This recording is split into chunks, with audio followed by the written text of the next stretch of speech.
Spotify, Stitcher, YouTube, Facebook, Twitter, and Instagram. And if you're on Apple Podcasts, please give us a 5-star review so we can continue to give you the ish that we talk.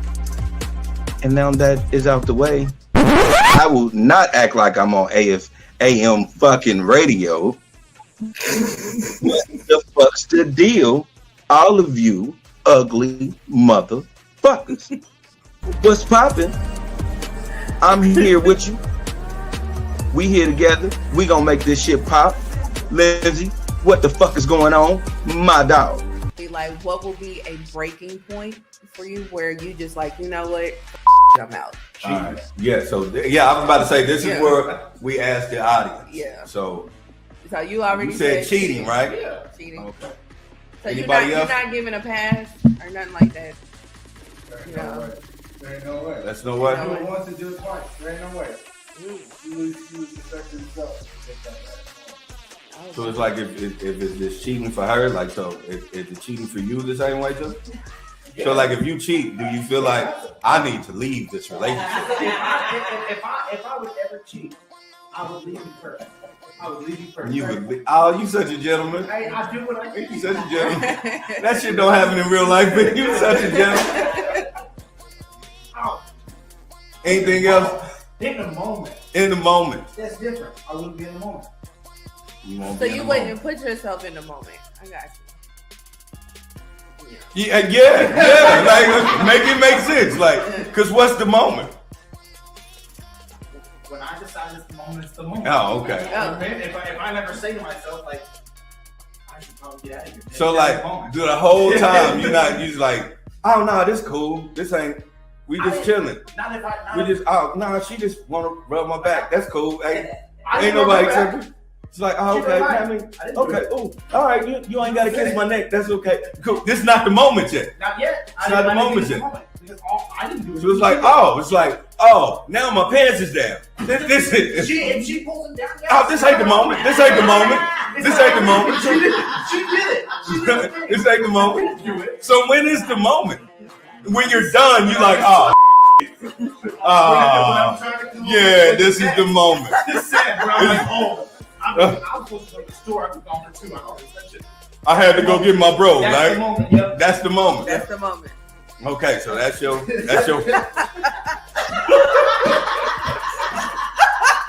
you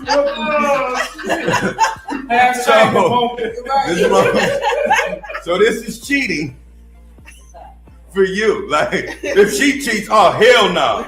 But like, I just had to wait on the moment. Like, no.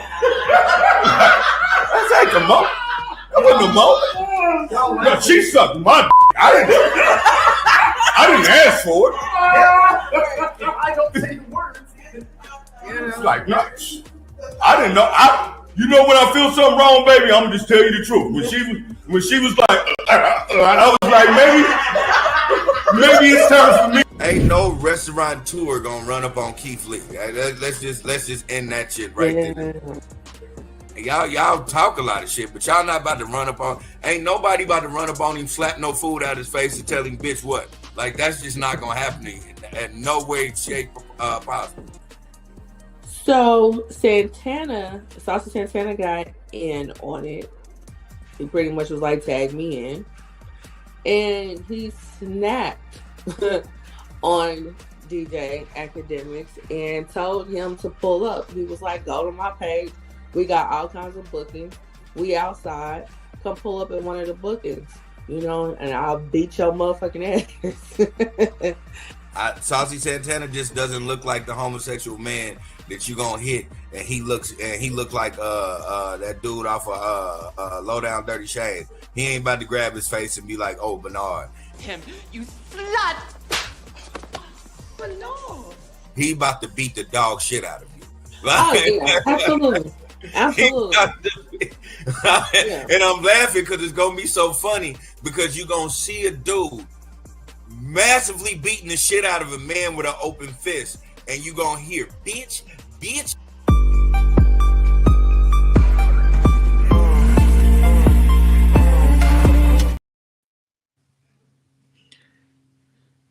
Oh, Hey, am I lagging or anything? Because the No, you info's straight. lagging. You straight. Okay, bet. All right, we was having a little technical difficulties on my end, but welcome to the Issue We Talk, ladies and gentlemen. You know who I am. I am the Grand Ka Supreme. Now I'm just playing. I am Lily, the host of this show. I am the Black Totems, joint smoking bad MO that you see in front of you, and I am with the do all be all, the creme de la creme. If God was a woman, she would be the illest pit bull in the skirt and a tall bombshell of a blonde. I don't know what else to say. I just have to give her all the kudos because without her, the interwebs would not know who I am. So let's give a round of applause for Lindsay. Hello, everyone. How's it going? And again, it's that we talk. You know, we got the pleasantries out the way, but I always want to give a super shout out to Twitch, and I'm going to always give a super shout out to TikTok. Listen, y'all have been watching my Bathroom Chronicles on TikTok, and listen, everything is real, y'all. It is some disgusting people in the world, and I'm glad that you guys are feeling my pain with these Bathroom Chronicles. It's pretty bad. It's devastating. It's pretty freaking bad. You know. Yeah. I thought I was gonna only have to say it once, and I'm on Chronicle number 4. That's what makes it even worse.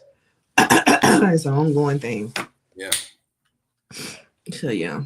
I've even emailed and you know, share the building. So I had to, be professional and send an email out. And it's like falling on deaf ears. They're like, what? Oh, shit all over these walls, right? Like, it's exactly what they're doing.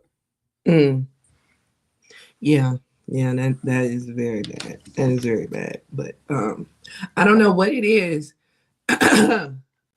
with people in public restrooms, but they act a complete ass. And I'm like, I'm sure their home bathrooms don't look like this. I'm sure they do. Yeah, that's been an ongoing debate because we got that problem at the job too.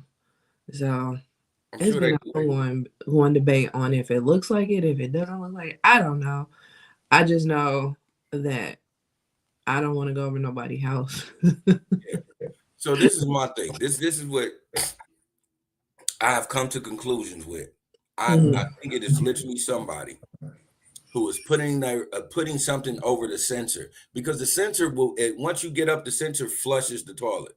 Yeah. I really think it's somebody putting something over the sensor and just leaving piss and shit in the bathroom.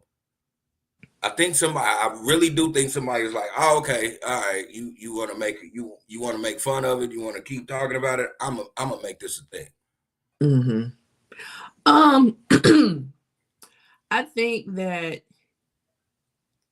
people are just trifling, like sensor or not, because at our job we got the sensors too, but the sensor doesn't always pick up.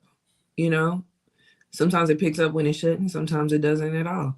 And I just think people should follow through. If it doesn't pick up, you should press the button. Press the fucking button. Like, whether it picks up or not, whether it picks up or not, just follow through, because you don't have to. I'm sure you don't have a sensor at home. So I'm sure you know how to flip the lever at home. So they made it even easier for you in public. Press the button. My people that are watching, I don't know how you guys was raised, but I was raised like this. One, I don't care how trifling you think this is. If you use the bathroom, you check the toilet paper and make sure that toilet paper is clean before you even get your nasty ass the fuck up. That part. 2, you wait till everything is flushed down, and if things haven't been flushed down, you wait and then you flush again. That part. 3, if there are streaks, it is a cool little scrubber on the side. Scrub that shit off. Yeah, all of that. Flush the fuck again. Yeah. This is how I was raised. Yeah. Yeah. So I just don't understand what the fuck I'm seeing at the job. Yeah. Yeah. People are just nasty. That's all. People are just real nasty. And be over it. You just definitely be over it. So. I didn't even post yesterday because I was like, you know what? That was just too nasty to be on the internet. Mm-hmm. It was Yeah. literally just fucking. I don't know what else to say, but moon pie size shards of shit in the bathroom. Lord have mercy. What I don't understand is how come people just don't have the courtesy to flush when they drop in public? Like, even like, I don't want to hear it. Like, I get everybody does it, but I don't want to hear it. I don't want to hear it when people do it. I don't want to know what's going on in your stall, like at all. And that would, if you do the courtesy flush when you drop, that would, alleviate a lot of those problems. But I feel like some of these motherfuckers just shit and leave.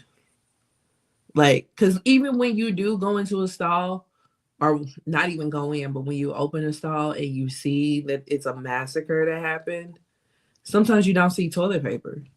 Man. And so I'm like, what is the problem? So y'all just walking around with shitty ass? The situation yesterday, it was not a lick of toilet paper in there. See, like, how do you do that? How do you just shit and leave? It's gross. It's gross. And one of those times I was so appalled, I looked at it and I went to the mirror and I just grabbed my face. And then I realized that I grabbed my face and I just immediately just started sanitizing the shit out of my face. So Right. I came home looking like I was crying. My eyes were swollen. My shit was red because I'm like, these people can't be washing their hands. I just put their shit in my fucking face. No, they can't be. And then you do see people that don't wash their hands. They have no quorums about it. And they want to be in your face talking. Bitch, if you don't get out of my face. And then if you confront them about it, then they want to get offended. You offended me. You're the reason why COVID was so rampant. You nasty. Man, you nasty bastard. Right. But this has nothing to do with the show. This is just how we're going to start off the show. Just starting off doing donuts. That's just how it is. Right. We're starting out shitty, literally. But yeah. So this is the Ish We Talk, guys. Welcome. Yeah, so we do want to start out with sending our condolences to the family of Ron Ayers. Ron Ayers was a recording artist that had a lot of hits and had even more hits than we knew. I think the only ones that we knew, like our generation and whatnot, are the ones that were sampled heavily. Mm-hmm. But yeah, he was 84. He died a few days ago. And he has a family that we want to send our condolences to. I know one song in particular that was super popular among our generation because of how heavily sampled it was Everybody Loves the Sunshine. Mm-hmm. Which Miss Mary J. Blige, she sampled it for her song My Life. So, and countless others, because I think that's his number one song that was sampled. Yeah, that song has been sampled 21 times. Yeah. So, and he will be missed. So, our condolences go out to his family and rest in peace.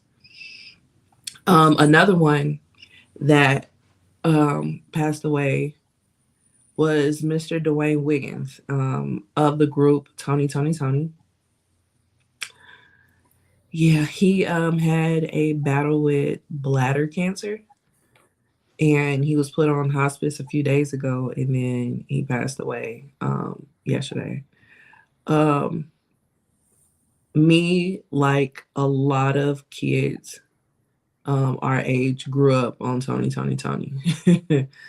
So, and I mean, we know the lead singer Raphael Sadiq. We know him by name, but a lot of people didn't know Dwayne Wiggins by name. But I did, because out of all the Toni Toni songs, my two favorite Toni Toni songs he sings lead on. And that's Whatever You Want and Slow Wine. Those are two phenomenal songs. Yes, absolutely. What I did not know until yesterday was that he signed Destiny Child. And he brokered their deal with Columbia. Yeah. So if it wasn't for Mr. Wiggins, we would not have Destiny Child, and we would not have Beyonce. We wouldn't have Beyonce. So, yeah. So, that musical family tree is big. Yeah, absolutely. And they've been out since the 80s. They come out of Oakland. And yeah. He was a guitarist as well as a singer and writer. So yeah, he also did the guitar on I'm looking right at her. Keys, Alicia Keys, on Diary. Oh no shit. Yeah, he did a guitar on there. It always said featuring Toni, Toni, Toni, and I was just like, where is Toni, Toni, Toni on this song? But that's where he's at. He's playing the guitar. So yeah. Shout out to him. What's your favorite Toni, Toni, Toni song? My favorite Toni Toni song is it's slept on, like, because a lot of people don't even remember it, but it was Hey Lil Walter. Oh yeah, I know that song. Yeah, that's my favorite Toni song. Wow, okay. Toni. Yeah, that's my favorite song. Yeah. Okay. Yeah, it's just one of those where it was like, because it was a message in it, and when I heard it, I was a kid, so it was, you know what I'm saying? It was one of those that just stuck with me my whole life. Yeah. I remember that. I remember the video. My second favorite one is It Never Rains in Southern California. Which is a lie. It does rain in Southern California. It really does. But it barely rains, but it rains nonetheless. Yeah. The reason why I like that song so much is because even though that song is a super hit, in the city when I was a kid, I think I was probably like 10 years old. It was a rapper by the name of Romeo Ronell who sampled it. Oh, he did? Yeah, and dude, how he sampled it was so cold. Now I was like, oh, this is hard. This is hard. And I was like, yeah, I don't think nobody did a better sample. Okay. I've always loved the bass line in that song.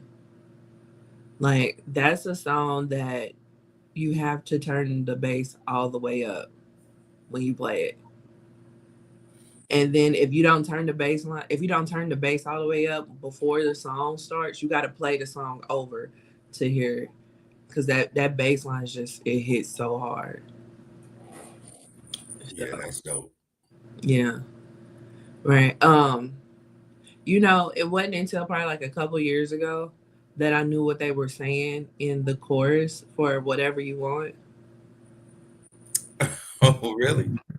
Yeah, because you know they did a reunion tour a couple years ago, and somebody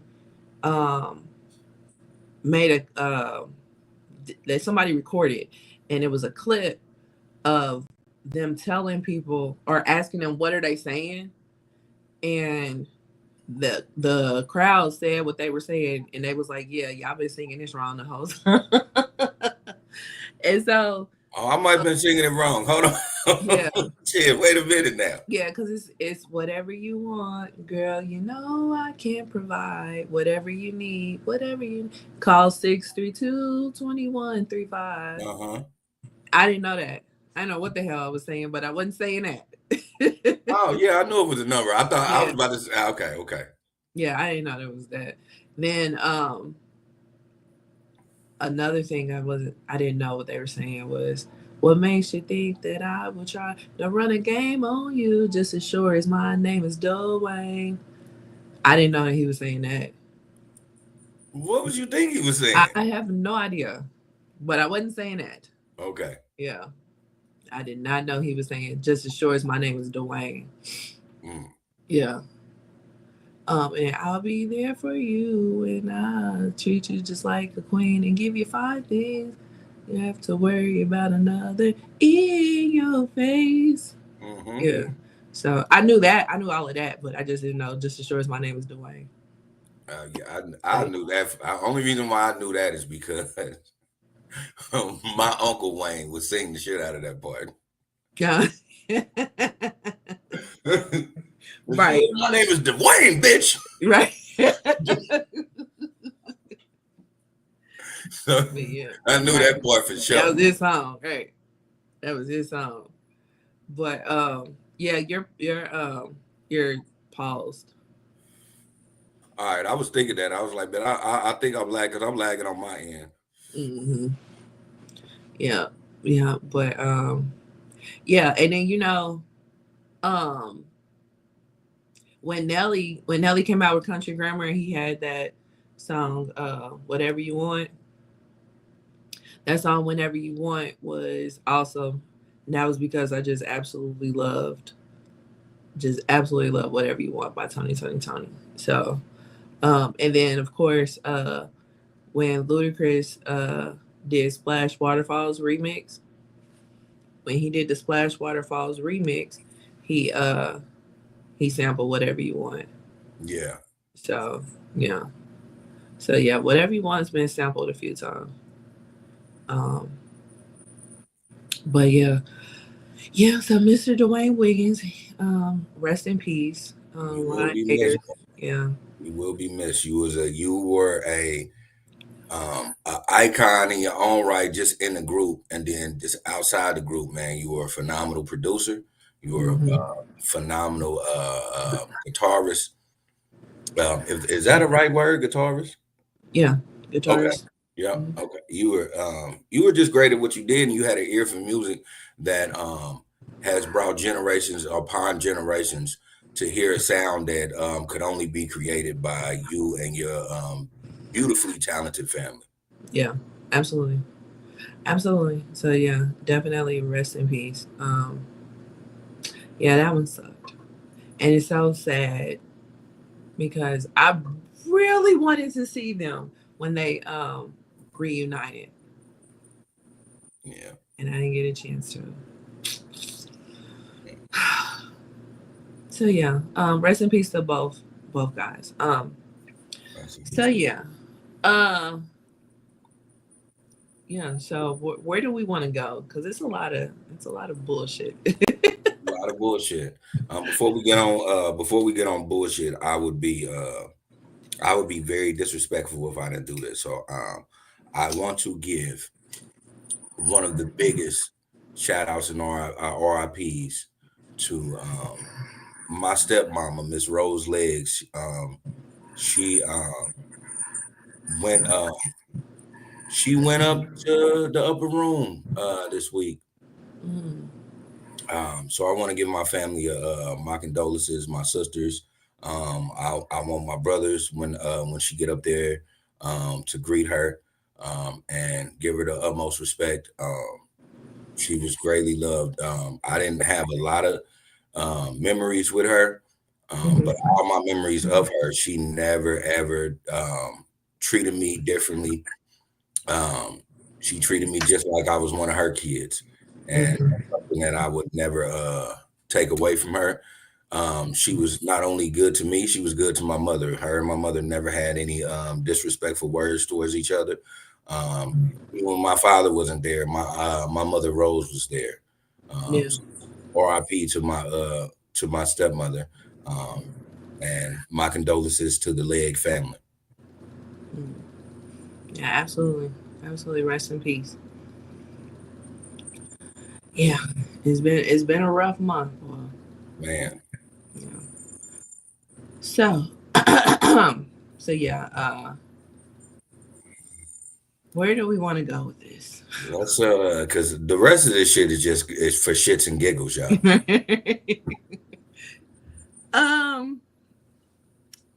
Let's go to Target. Okay, so Pastor Jamal Bryant, he is spearheading this 40-day Target fast. They're calling it a 40-day Target fast. And basically, it's basically a boycott.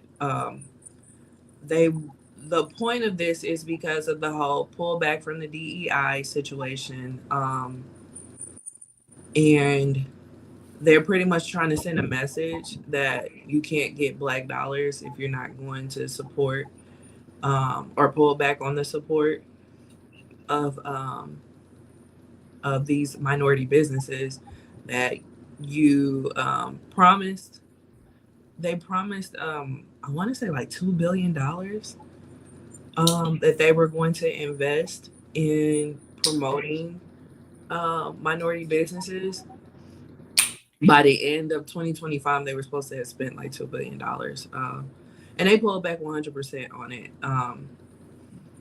And yeah, so they want to initially start with the Target boycott and then, progress it to other places.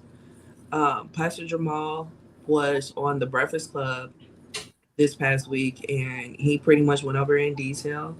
There's a website that you can go to if you still want to support Black businesses, because this conversation has been going on since the information came out that Target was going to pull back on their DEI initiative. And so there's been a lot of people saying, well, I ain't going to Target no more. Then there's been business owners that do business with Target. That's their number one source of income for their business. And they've come out and said, like, hey, if you stop supporting Target, you're actually stopping to support me directly. So then there's been other pastors that's been like, okay, well, let's just go and support or just buy only Black owned products. But you're ultimately still supporting Target when you do that. So Pastor Jamal has a website that you can go to and you can get all the information in detail about this boycott. And then they'll also send you a list of, like, I think he said over 300,000 companies that you can support directly. So you can go, you can do the direct to consumer route. I mean, there are casualties at war. It's unfortunate, and I do get these business owners' point, and I do sympathize and empathize. You know what I'm saying? Because it was a great opportunity to get your stuff in a Target, just for Target to pretty much turn their back on you. But it's like, what else? What's the other option? Because again, going to Target, buying only Black products is supporting Target nonetheless. Very true. So it's like, what's the other option? I get the direct-to-consumer route. However, when you're walking in a store, especially when you don't have a list, and you're like me, if I see something and it looks pretty cool, I'm going to pick it up. I had zero intentions on buying anything in this aisle, but if I see it and I like it, I'm gonna pick it up. You know what I'm saying? So that's different than direct to consumer, because when you do direct to consumer, you're more than likely have intentions on buying something. Or if you don't have intentions on buying something, somebody told you something for you to go to that website. You know what I'm saying? So it's a big difference. So I mean, like I said, I sympathize and empathize with the business owners that are in partnership with Target. However, I mean, give me a better option. So my thing in a nutshell, and when it comes to that, is you have to be aware of who you are in bed with, and you have to brokerage the best deal while you're in bed with them. While you're in bed with them, the problem with with a lot of these black businesses, a couple of the black businesses that were on the Breakfast Club and talking about it, was they so relied on this. Yeah. So that's where your problem lies. Once you get that one good endorsement, you shouldn't stop looking for endorsements. It shouldn't be no reason why these ladies, and some men, because it's men, black owned products that men have that are also in Target. But the thing is, yeah, you got Target, but then you should have direct to consumers, and you still should have street teams, and you still should be trying to be in other spots, because when any of them can go belly up. The whole rule of thumb in business is never put all your eggs in one basket, because things like this can happen. Yeah, you just never know. You never know. And my biggest issue with this, because everybody is really turning DEI into a black thing, and I get it and I understand, but we haven't been the ones taking full advantage of it. So let's stop doing that for one. Let's stop saying because of DEI, black people are not getting money. Black people wasn't getting a lot of money with DEI in the first fucking place. So let's kill that act. Yeah. Isn't the number one demographic women? Number one demographic is women. The number one demographic in women is white. Yeah. So let's just clear that air and let's just keep it real.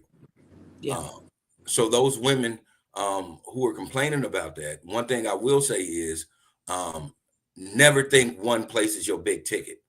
The only one person you're supposed to have on your side is your significant other. In business, you're supposed to have several partners. It just is what it is. Yeah. So I 100%. I get the Target boycott. You know what I say about certain pastors, but even though I say that, I will always say a broken clock is right 2 times a day. 100%. If that's what you want to do because of DEI, okay, you do that, but you don't blame it on they're taking away from black dollars, because they're not. They never know what I'm saying. That was a money grab for them. If I said at the end of the year, I'm gonna end up spending $2 billion, and then they defunct it, so now I got $2 billion that I don't have to give out. As a business move, I'm not gonna do it either. I'm gonna just keep it 100 with everybody that's listening. Yeah.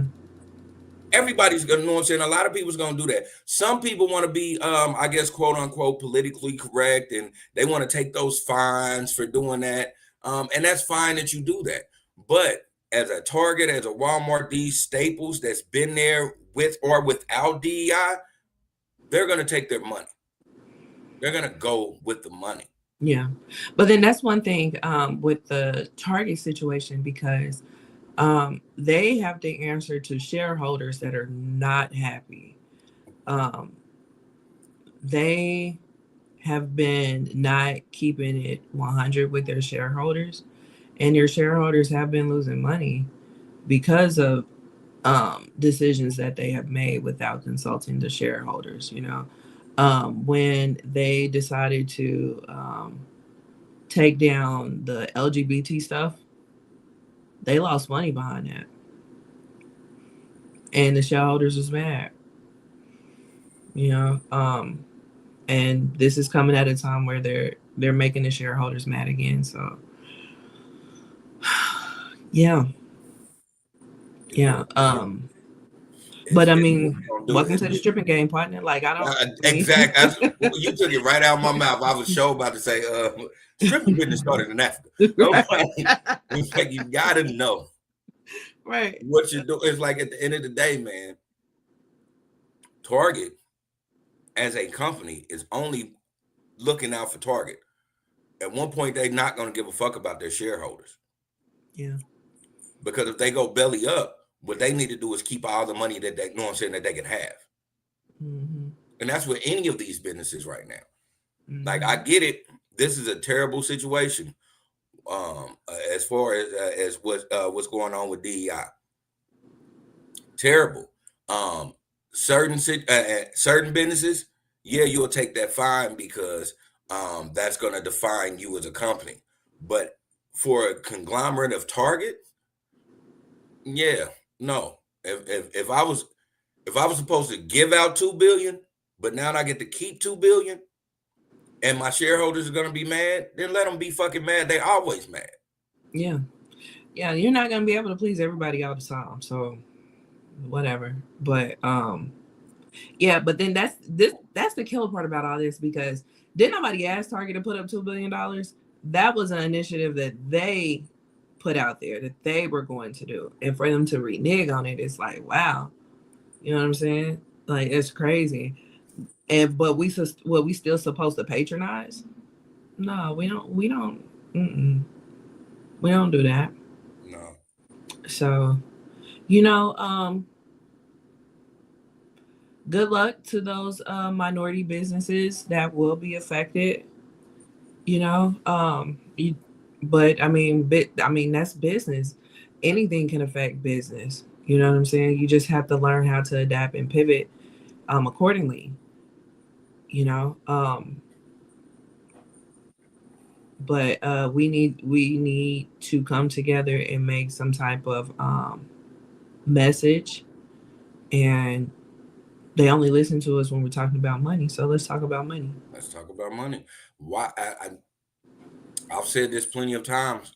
I don't understand why these billionaires and millionaires aren't coming to the table and as Black people and putting businesses together where it will be Black business or Black business owners as far as products in these stores. Yeah, it's not going to be like it's an overnight success, but eventually it's going to catch on. Everybody is able to do this but us. Yeah. Everybody in the world, Craig, is doing this, except African Americans. Yeah. And until we get that together, we're always going to be in this woe is me. Oh, we need to do this and we need to, what happened? We're not on the tit of America anymore. Man, fuck all that. Yeah.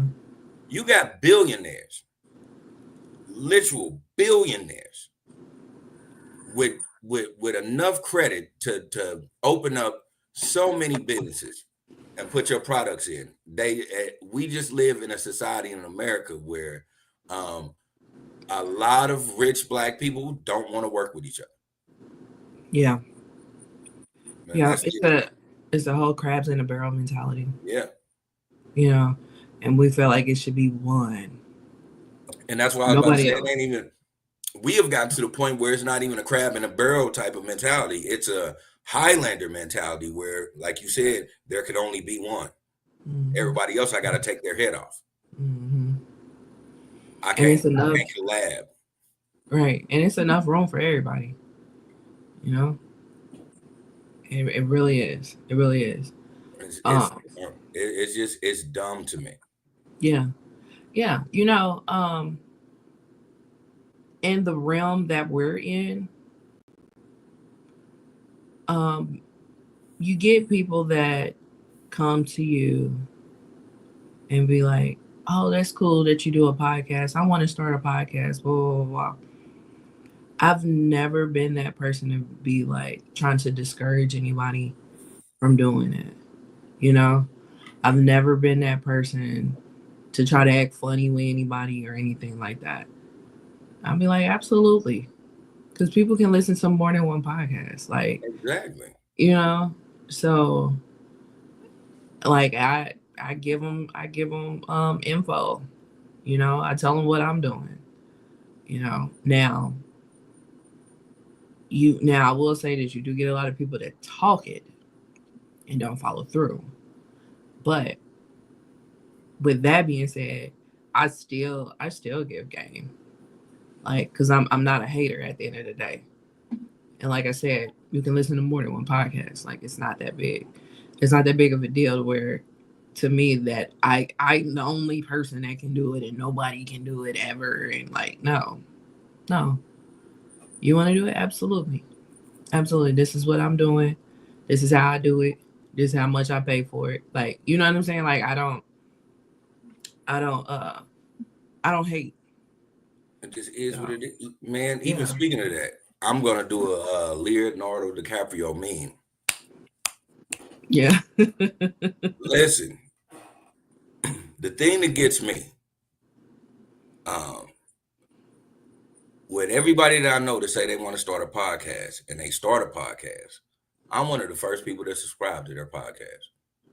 Yeah. And half of those people don't even subscribe to us. That's the killer part. Yeah. They just hear what we're doing. Yeah. And then are they watching the bushes? Yeah. And then they do it. And I'm the first one to know and say congratulate and subscribe. Because I'm not, like you said, I'm not no hater. Right. You know that's the same. That's the same. I'm talking about like family has reached out, like friends have reached out. You don't see them in the comments. No. But everybody knows. Everybody knows. That's the funny part about all that. Everybody knows. So yeah. So to bring it into full circles, as far as Black ministers are concerned, we already know what the mentality is as far as Black people and achieving anything. Again, you need to know who you're getting in bed with. And when you get in bed with them, make sure that deal is the best deal for you. And also make sure that that's not the only bed you climbing in. Yeah. When you're in business, you gotta have side pieces. You gotta have side pieces. If you ain't got side pieces in business, you are failing as a business. Right. You cannot be monogamous. No. Yeah. You gotta be over here. You gotta be over here. You gotta be over here. You gotta touch different things. And the only reason I'm saying lay low and spread it wide. That's the mentality you have to have. Even as we talk, eventually we want to be everywhere. We're not gonna. Why would we be loyal to somebody that monetizes everything that we fucking do? You have to be everywhere. You have to put your foot in everything, and you got to get every dollar that you get, because at the end of the day, when you decide to say, hey man, this is enough, you want to go out with enough. Yeah. Right. So yeah. You know. So sounds like we are participating in the Target boycott.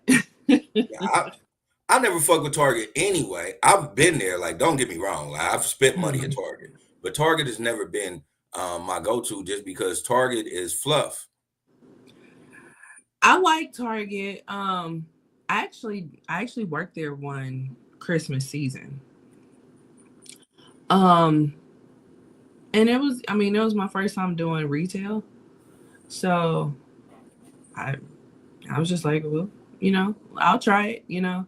And it was cool. It was cool. I mean, it was a lot of standing up.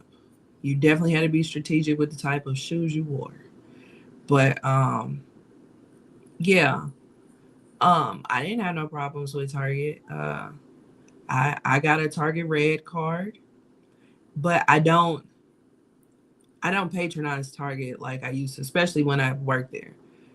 course, you see people coming through the line, and you'll be like, "What owl did you get this on?" But yeah, like I've never had no issue with Target before, outside of them being kind of expensive. But when you compare it to Walmart, they are a bit expensive. But they have some cool stuff. I've bought all kinds of things in there. Like I used to go in there all the time and buy music when we used to buy physical copies of music. I used to go in there all the time and buy music. I bought electronics in there. Hell, I bought clothes in there. I bought a purse in there. Like I bought all kinds of stuff in there. I don't have no issues with Target and their merchandise. It's these shady practices that they're doing lately, that just has me like, I'm gonna be a little cool on y'all right now. Yeah, I just never dealt with Target because I've spent money at Target, but I hated that I spent money at Target just because I got to one point because I'm a fucking frugal individual. Sometimes I look at something at Target and I immediately just look it up, and I be finding that shit for so much dollars less somewhere else, and I just put that shit back up. Yeah. Same product, same brand, dollars less. Yeah. Yeah. I get what you're saying with that, because you do run into that quite often. Yeah, so that's why I said it. That's why I don't really deal with Target, because it's fluff. Yeah. Now I will say this: there was one time I got some $200 Beats headphones out of Target for $50. Now I had to run a play and finesse some things, but it was all legit. And I learned it on Twitter. I learned to play on Twitter, and I was like, let me go and see if I can do this.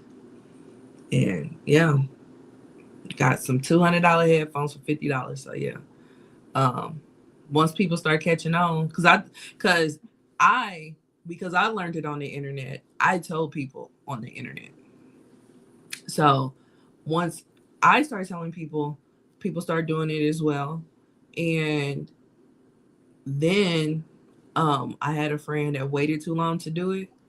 And so when she did it, I guess they ended up catching on to the play, and she couldn't do it.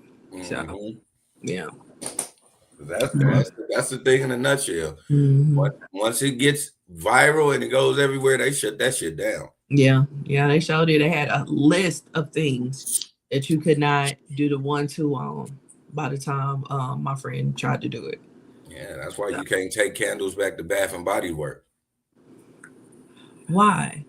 Because at one point, you could just get done with a candle and then say, "Hey, man, this ain't what it is," and they just give you a whole nother candle for free.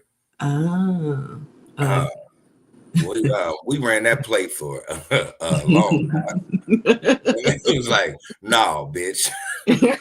You got a big ass 3-wick candle and get it down to that much and be like, I don't like the smell.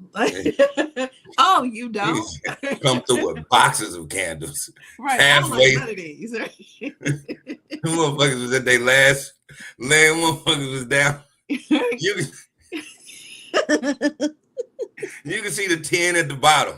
Right. Like, man, this shit don't smell right. Right. Something wrong. I think this is a bad batch. Right? I think this is a bad batch. I don't like it. Man, but yeah, we ran that play for a long time, and then they was like, "Oh, nah, we see what you niggas is doing." And I think Baby learned it from a white lady.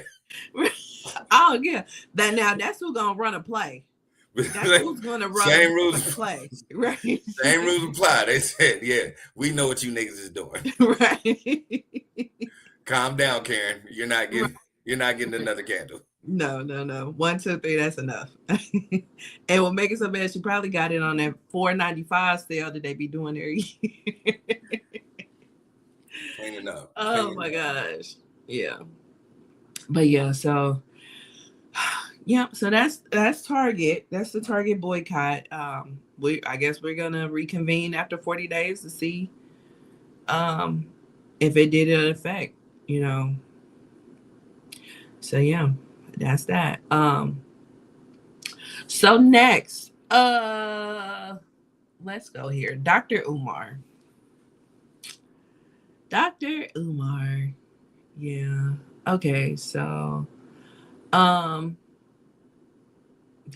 I don't even know where to start. Like, this man, he has a lot of pros and cons to him. We have talked about him before on the show. He is a psychologist who deals with children mainly, and he's also a Pan-Africanist. He also is trying to open up a is it a charter school? It's a charter school. It's two charter schools. It's two? I thought he just had two names for one school. Okay. No, he has two. Okay. So, right across the street from each other. One's for boys, one's for girls. Oh, okay. See, I thought it was just the boys. Okay. Mm-hmm. So he has two schools that he's trying to open up. They're supposed to be opening this year, so we'll see. But he has been, leading the Pan-Africanist movement for some time now, and a lot of people do listen to what he say. A lot of what he say be law. Like, I'm not even gonna hold you. A lot of what he say be law, but then, nobody's perfect. However, there are certain things that are questionable, perfect or not, that should not be happening. One of them being that he's a deadbeat father, allegedly. So, we have always heard that he had 2 daughters. Apparently he has 4.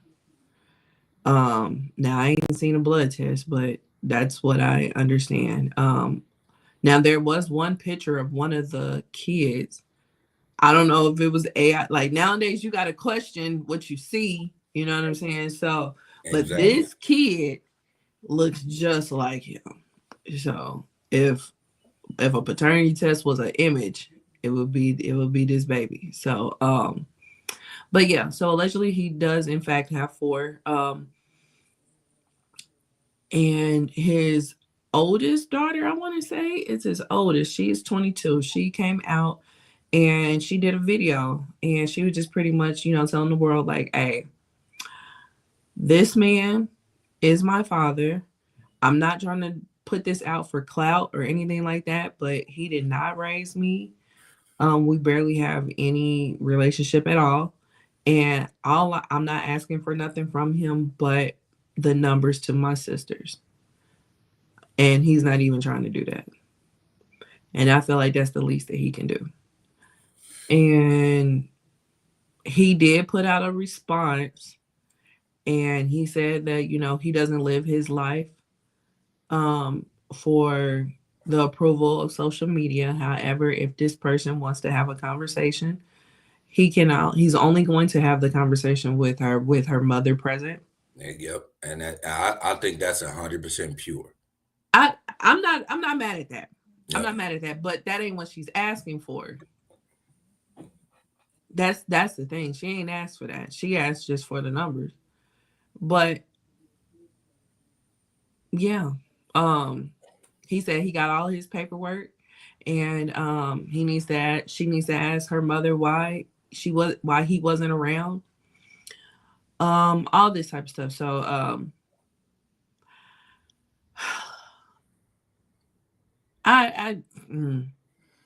like we just said, that's fair. Like, the mother needs to be present to have a conversation on why he wasn't around. Yeah, because they need a full understanding of it. Yeah, but when I see people that have fought for their kids, like men that have fought for their kids, I look at men that have given up so easily with the side eye. You know what I'm saying? Because I'm like, it may be a rough road, but it's not like it's impossible. So I don't know. I'm kind of up in the air when it comes to that, because I just feel like if it's something that you wanted to do, you would do it. And damn all the excuses, like, because you can fight, you know. But that's just me. What are your thoughts? You 100% right. Now, when I say what I say, I want to put the internet on notice and say that this is just fully my opinion from having to live a life with a real life deadbeat. No disrespect to my real father, but my real father did not financially take care of me nor physically be a part of my life. What I will say is this. I find it really, really quite strange that now that she's 22, that she wants to come out and say he's a deadbeat. Off of she has known who he is through the text message that she sent, where they know numbers, where they have clearly talked. Mm-hmm. Again, when I say this, because whatever her story is her story. We have to understand, because I want to not be one of those people, because when I had this conversation the other day, everybody was saying that I was acting like I was leaning towards the man side of being a deadbeat, and I would never do that. But what I will say is this: whatever her story is very valid, because that's how she feels. I feel like, for me, I ain't even gonna say I feel like, I know that this has to be a conversation between the mother, Dr. Umar, and her, so she can get a full understanding of why Umar has been the way he's been with her for all those years. I'm a stickler of listening to what people say. One thing that I do think is very disrespectful is, why are you seeking to blast this man out on social media saying he's a deadbeat, then turn around and say, you had a stepfather that was amazing in your life. If that man was really amazing in your life, you know what you wouldn't do? Worry about your punk ass real daddy if he's a deadbeat. And that's just my opinion. I don't agree with that. But again, like I said, that's just my opinion. Mm-hmm. But I don't think it's one of those things. I really do believe that it is something that has been said to her that makes her believe that he never fully wanted to be there or wanted to be a part of her life. I believe that has been said to her, and I believe that she has been in a zone where she doesn't think that he wants any part of her. Mm-hmm. And again, when I say I really listen to what people say, it can be evident on how he's portraying everything, because his response to that was, he hasn't spoken to her mother for well over 2 decades. So that means if you haven't spoken to the mother in well over 2 decades and ain't seen the mother in well over 2 decades, then you have really been far and few in between that girl's life. Mm-hmm. So that's one of the things that you need to catch up with. Now, what I will say is, people are not going to, everybody on the internet right now, I want to stop y'all and say this. If y'all are really listening to Dr. Umar and y'all really pay attention to him, that man has been keeping it real when it comes to him saying that he has children. Now, I only knew about 2. If it's alleged that he has 4, then it's alleged that he has 4. But he has said this on countless podcasts about, he has 2 little girls. And the reason why he wasn't a part of their life is because the mothers wanted him to completely just say, hey, okay, we got a kid now, so let's get married. And they did not know each other. So he was like, no, we got to live together. We got to build relationships, wah. And that's not what the time they was on. So he left. He has admitted that plenty of times. He's also admitted he is a part of the problem. He has always said the problem is men don't stick around. And he's also turned around and said he's a part of that problem as well. So we're not going to act like Dr. Umar ain't set itself out. Because I'm pretty sure, I think he knew something like this was going to happen eventually. Of course. So he's always said at one point he was a bad guy on one. He's a part of the problem. So let's just clear that air, because we're not gonna. It's a lot of people saying he's a hypocrite. Nah, he's been saying he's a part of the problem. But just because you acknowledge and admit the fact that you're part of the problem doesn't alleviate you from the problem. Like, you have to try to rectify the issue. I understand that completely. And another thing that I understand is this: him being the person that he is and trying to do what he's doing, it's taking a lot of time out of his schedule. And I had this conversation yesterday, and I was like, you got to understand that even Martin Luther King and Malcolm X children used to say the one thing that they missed from their about having their father was not having the time with their father, because their father was always gone because he had something to do, and it was for the betterment of the people. Yeah. So it was a sacrifice that had to be made. Yeah. Now, when I say all of that in conjunction, I'm still not saying that she is not validated for saying he's a deadbeat, because 20 years of absence is 20 years of absence, and that shouldn't always be put into the limelight. Now, now at the same time I say this, I have to say whatever's in that paperwork, because if he does have paperwork, whatever's in that paperwork and whatever the mother is saying is also going to play in the part of that. Because I grew up with a father that was not there, but my mother never disrespected my father. At the same time I say that, I know individuals who didn't grow up with their father and their mother disrespected their father every day. So we have to understand what the play is. First and foremost, we shouldn't even be involved in this. At all. She shouldn't have never took it to social media, which lets me know that this is one of those things. And again, it could be my opinion, but this is one of those things where she has been fist fed some shit about him to make her come out and do this. And I think at the end of the day, the whole thing in a nutshell is morally wrong. And it's some bullshit. And in the immortal words of Jay-Z, nobody wins when the family feuds. Yeah. Yeah. I just don't agree with the whole if you have a great step parent, then you shouldn't care. I don't agree with that part, because there are people that have awesome adoptive parents that still wonder why they were given up for adoption. Okay, you know what I'm saying? So, and I get that. So let me clarify what I mean by that.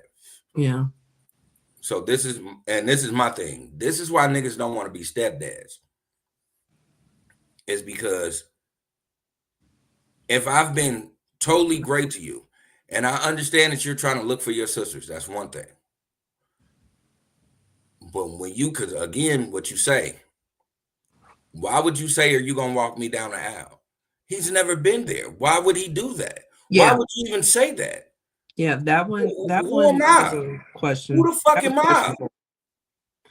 I give you that. That was questionable too, because I'm like, you got a step parent that raised you, but you talking about him walking you down the aisle? Like, who the fuck am I? Listen, I'm gonna keep it 100, man. Listen, my Uncle Lewis is one of the greatest men alive, and he has always been in his children's life. When his daughter got married, he told his daughter it would be very disrespectful because she wanted him to walk her down the aisle. Mm-hmm. And he said that'll be disrespectful to your stepfather because he was always there with you. Yeah. And that's a real man to say something like that. Yeah. And he said it. He said, he was like, no, he's gonna walk you there, and I'm gonna be there to hold your hand. But he's gonna walk you down the aisle because he's been there. Yeah. Yeah. Yeah, you got to be a real man to say that. Like, and I know a couple men that, you know, for whatever reason, they weren't in their kids' life, and they have given it up to the step parent. Like that's their real dad. You know what I mean? So I know a couple of people that are like that, but then I also know a couple of people that fought tooth and nail for their kids, and that's what kills me.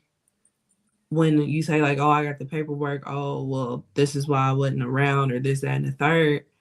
And it's like, I get situations and stuff like that, but in the same breath, when I see other people that fought tooth and nail, like it's possible. It is possible, but you have to understand the mentality of certain individuals at a certain age. Yeah. If you're in your 20s and somebody says, boom, they got 100% custody of this kid, and all I want you to do is pay child support. Some people in their 20s are going to say, okay, just because they don't want the stress. Mm-hmm. So they're just going to give it up. Yeah.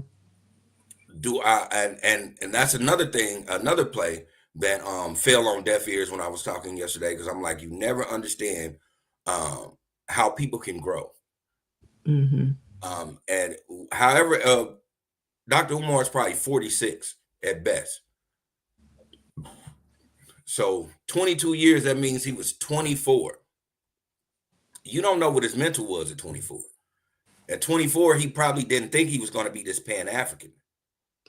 Yeah, I'm sure he didn't. And maybe, I mean, and if his mentality was different, which I'm sure it was back then, once you get to a realization that things need to change, just because it was one way back then doesn't mean that things can't change, or you can't at least try. You know what I'm saying? Like if you evolve, like say the girl was 10 and now you're starting this whole Pan-African, being this fight the power type of individual, who's to say that you couldn't have went back and tried to make things right with your kid while you're doing all this other stuff? You know what I'm saying? Like now that you have a different mentality, now that you have evolved, now that you're not the same person that you were before, you can at least try to make things right. So now this is why I was saying that they need to have a sit down, because I'm pretty sure it has to be and again, this is not me condoning anything, but 20 years, 20 years means I think that he probably tried, but at the same time that he probably tried, you never know what the mother was spewing. We're getting the results of an absentee father from a 22-year-old girl. Yeah. And her emotions are very valid. Mm-hmm. We're also getting the explanation from a grown man who feels like he doesn't have to explain himself to nobody. Right. You know what's missing? Yeah, you know what's missing? The mother. The mother. Yeah. So if we're gonna have this whole ordeal of trying to figure out what it is and what it is, the missing factor of it is the mother. Yeah. You know, because a lot of times we have been in situations where a lot of times mothers have spewed things to a individual, and then when they actually got to see their father and talk to their father, everything was a fucking lie. Yeah. I just watched the podcast. Well, I won't say I just watched the podcast. This was 2 months ago. It was an individual that was on the podcast, and he was talking about, Black businesses and doing all these things and growing. And he was like, the reason why I started this shit is because of my father. He was like, I thought, my father was never there for me and didn't want to be there for me and wah. And I didn't know what I'm saying. I didn't give a fuck about my father. I graduated and was doing my own thing. I was 20 years old when I met my father. And when I met my father, he was a millionaire. My father had money.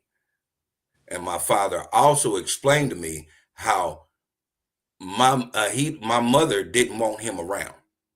My mother pushed him, and he was and he was like, my father, since he's a businessman, it was bad business to keep on doing that, being in custody battles and getting the police called on him, all that, when he was trying to build to be the person that he was.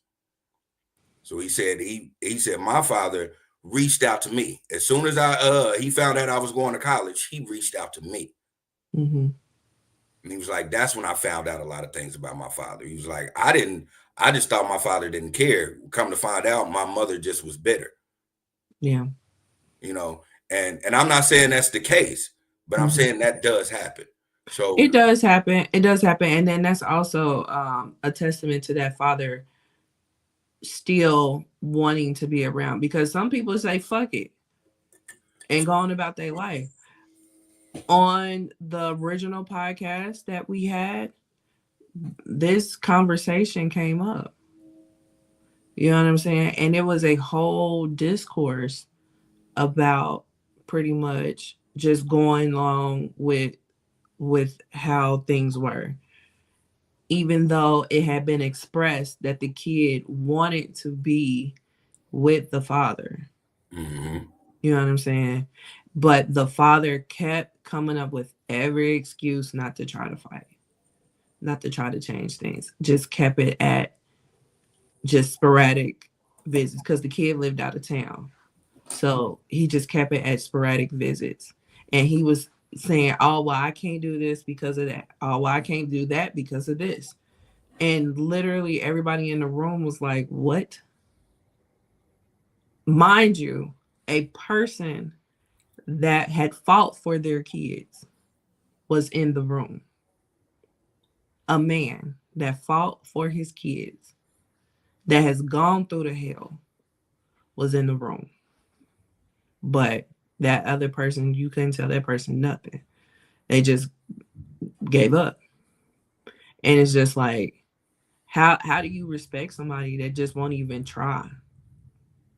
I mean, and that's 100% true. I will say that out the flip, because I am. Jasmine said it when we were talking about it yesterday, and I had to, because she was like, at first I thought she was condoning what Dr. Umar is doing, and I know you're not that type of person, because I fight for my kids.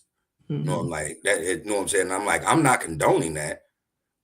What I am saying is we have to go. We need to know the bread and the butter of everything, because it's one thing to give up. Some people give up, and it's another thing for individuals to know that it's just not a good look for you always to, look like the villain in that role. So you got to fall back and get in where you can. Mm-hmm. I'm not saying Dr. Umar did any of that. What I'm saying is I know, for me, and just in my example, I know what it is to know when to fall back and then catch it when I need to, because I don't have to do that. What I will say is putting Dr. Umar in the light of him trying to be the person that he was. It could have just been bad business for you to be arguing with somebody who was constantly going to try to call the police on you or put restraining orders on you or tell you don't have custody of your kid. So you can't, you look like the wrong person, always trying to demand stuff, and they put it on social media when you're trying to be who you are. And I'm not saying that that's what Dr. Umar was doing, but I'm saying what I'm saying is, if that was a reason, then I totally get it. Yeah. And I see what you're saying. But in the same breath, with the other example that you gave, that person still continued to try to find and reach out and try to have some type of relationship after the person wasn't. So this person been an adult. As soon as this man got out the house, His daddy contacted him, and he said Yeah. he was like, shit. It was like, in his words, it was like pulling up to his daddy house was like the Fresh Prince pulling up to Uncle Phil's house. Right, right. Nigga, I've been trying to give you this. Right, right. I've been trying to give you this game. I just had to wait till you got out the house. Right, right. And why? I mean, that's just an example of somebody not giving up. It just, from what it sounds like, it may be, I'm sure it's not cut and dry. It definitely doesn't sound cut and dry, but it just sounds like he may have just been like, it is what it is. I mean, it's one of those things where it's history, it's her story, and it's the truth. And the only way we're going to figure out the truth is if we get that mother there. Yeah. But I don't feel like this situation is going to be something made public. So if they ever have a sit down, the three of them, I don't think it's going to be in front of no camera. So yeah, Umar doesn't. From what his response was, he didn't want it public. It's a couple of things with Umar's response that I will say was the best thing that he could have said, and then a couple of things he said was very, very flawed. Where I understand that it is just hurt on both sides of that fence. Mm-hmm. Yeah.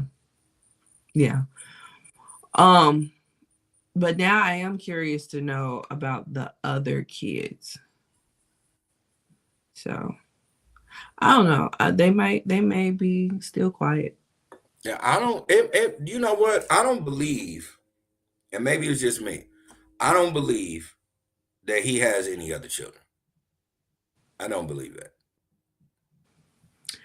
I mean, shit. I'm not putting nothing past no man. You know what I'm saying? Like, that motherfucker can have kids from here to Timbuktu. I don't know. So I just don't, because putting yourself out there like that, doing the thing that you're doing, being ridiculed, being called a scammer, doing all this, you know what I'm saying? Like, I would, if the shoe was on the other foot, if I was Dr. Umar, then I would not hide anything, because I know I'm already being ridiculed for who I am as an individual. Yeah. So, but then that's just me. At the same time, that's me. It would never be a 20-year absence between me and my children. Yeah. The only way it'd be a 20-year absence between me and my children is because I had to go to jail for defending my children. Yeah. And even then, it still wouldn't be no absence. I'm still gonna you still gonna answer that. You're gonna accept these calls, right? Yeah, you're gonna accept this call. If you don't accept this call, nigga, you know I'm not gonna be in jail forever. Right. And you know I know your address. I'm still gonna send these letters. Right. You're still gonna get these handmade birthday cards. You still gonna know this. I tell people all the time, man, y'all better stop acting funny to them niggas in jail, because unless that nigga got cancer, that nigga's coming home. He's coming home. Right. Right. And if you move, guess who ain't moving? Your mama. Like, you niggas better quit. I tell people all the time, but I love that meme when motherfuckers be like, yeah, you know that nigga you told on in 2006, you know that nigga getting out next week. Right. You know, 26 is next year, right? Yeah. Niggas come home. Get your affairs in order, you know. Niggas come home. So you got, you know what I'm saying? Like, nah. Like, you gonna accept my call. Right. Hashtag niggas come home. Man, niggas come home, man. You got me fucked up. Like, right. Dude. Oh, so you put a block on your phone? All right. I got a cake bake for your end. Right? Yeah, it just, but it's one of those things where it's what you want in life. And that's one thing that I will say that I peeped that was kind of flawed with Dr. Umar. Dr. Umar wants to do a lot for children. That's a given. Yeah. That's 100% given. And he has. Time, because let's put that out there. He has. And he has. Yeah. At the same time, that doesn't mean that he necessarily wanted any. Yeah. So we have to understand that. Love kids, just not mine. No. Just not mine. I know people personally because of the field that I work with, that are relentless with children and will die on the cross for children. And if you ask them if they want some, they'll be like, fuck no. Yeah. Like straight out, no, I don't Yeah. want it. Yeah. Because if I already know the stress of what it's like to take care of them outside of being a real parent, I don't want to be a parent. Right. So it's a lot of things, and there's a lot of factors that we have to look in when it comes to this. So I'm not faulting. I'm not faulting, nor am I saying Dr. Umar is right in this situation. What I will say, because I want everybody to understand this: whatever she's going through, don't browbeat her, because her feelings are very validated. I don't care how y'all like it. I don't care how she presented it. Her feelings are validated. Yeah, 100%. Because if she's truly wanting to know who her family is, she's truly wanting to know what her family is. If she's looking for clout or whatever, that's a whole nother thing. And that could be in there too. But if you really want to, if you really want to know who your family is, yes, your feelings are 100% validated. You just need to. You're 22, and I know you believe you're grown, but a lot of that mental capacity to rationalize things is not there yet. Yeah. So I want you to talk to people before you start getting on social media and saying what you need to say. And you talk to people that don't have a dog in a fight. Don't talk to your mama. And I ain't saying your mama bad. I'm just saying don't talk to your mama. Talk to somebody that ain't got a dog in a fight, because it's going to give you a better opinion on what you need to say next time you go live. Yeah. Agreed. So we have the Black Man Show watching. He says, "What's good, y'all?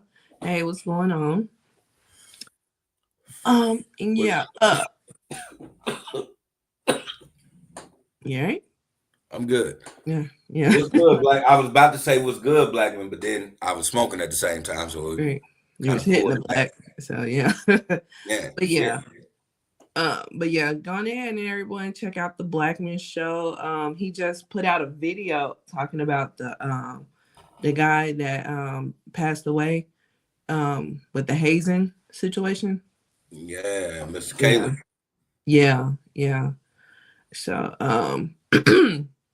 so that's Dr. Umar. So where do we want to go next? Let's go, Gayle. Gayle? Okay. So Miss Gayle King. Miss Gayle King, she has accepted an opportunity to go to space on one of the SpaceX spaceships. It will be an all-woman crew. One of the other people that's part of the crew is Katy Perry. And this all-woman crew will be the first ever all-woman crew to go to space. SpaceX is that Jeff Bezos or is it Elon Musk? Probably Elon Musk. I don't think it's Jeff Bezos. But before you start, I will say this. If you tell me, and I'm a Gayle King, and you say one of your crewmates is Katy Perry, I'm immediately bailing the fuck out.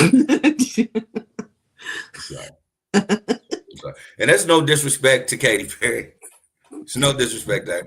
It's just no. I'm not coming up. I'm not going up there and she got like fucking ice cream cones on her spacesuit. I'm fucking done. I think she's evolved from the ice cream cones. But yeah, so this all-woman crew, I think Jeff Bezos' significant other is part of the crew. I think that's where he comes in. But yeah. She is terrified. She is visibly terrified. She initially was asked in November. She told them no. Then she talked to people, one of them being Oprah. They pretty much talked her into saying yes. One of the things that pretty much got her to say yes is FOMO, fear of missing out. So she's going, but she in real life doesn't want to go.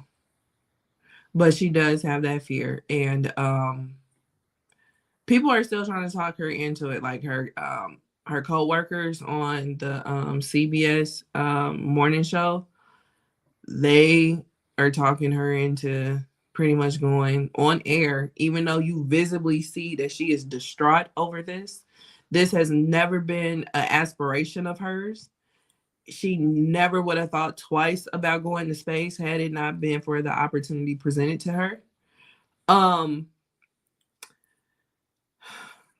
Social media is being like, Miss King, please keep your ass on Earth. And on top of that, SpaceX has been sending up test rockets that are exploding over islands that are heavy on the black. That irony is not lost on me. That they just so happen to be exploding over Turks and Caicos or over the Bahamas and shit like that. So like debris is falling on people's fucking heads from these spaceships that keep on exploding in the air, and y'all want to send an all-woman crew up there. And Miss King, keep your ass on Earth. Keep your ass on Earth. That's all I got to say. Listen, everybody ain't your fucking friend, Gayle. I need you to have the resolve that you had when you had that interview with Robert Kelly. Okay. Robert. I need you to have that. I need you to say no. Fuck no. And just keep it fucking moving. Right. Like, listen, I understand that this is an opportunity, and I get FOMO. I live with an individual who has FOMO to the core. You bet not tell her about anything. She is going to want to do it. She is impulse to the fullest. I get it. I have it sometimes myself. Like, I get it. As a person that doesn't have FOMO, because I've done things that people think is amazing, and I always done it because I was either handling business or taking care of business. No, I have nothing to do with space.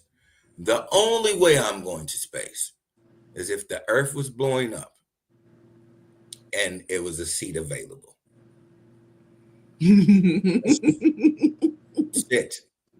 You're not standing up. You need a seat. I need a seat. It's the only way. Like 3 or 4 players. Not a seat available. What the fuck I'm about to do is go ahead and go down with the goddamn ship. Right. Because no.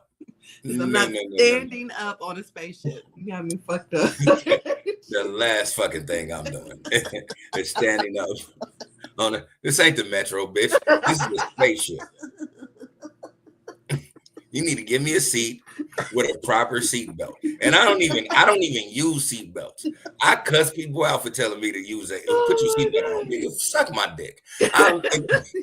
In space, I need 6 seat belts. And I need one of those roller coaster ramps to lock me into place. Right. Oh my gosh. No. I'm not doing this for shits and giggles, and I'm not doing it for fun. If I'm going to space, I'm doing it because it's the last fucking resort. And there's no fucking more way we can live human life on Earth. Right. Like I'm not after Earth. Like, yeah. No. I'm not doing it for publicity, especially when shits is blowing up. Fuck that. You got one time, listen. And when I tell y'all stuff, I have to bring it back to just me. I remember when I wanted a motorcycle so bad. I was like, I want a motorcycle. My uncle let me drive his motorcycle. He was like, all I need you to do is go up 2 blocks and then you'll hit my house. I'm gonna just let you drive this motherfucker. I'm like, bet. Show me what to do, hit the gears, turn it on, wah. This is what you do. Boom, boom. Here's this. I'm doing good. First block. Soon as I hit that corner,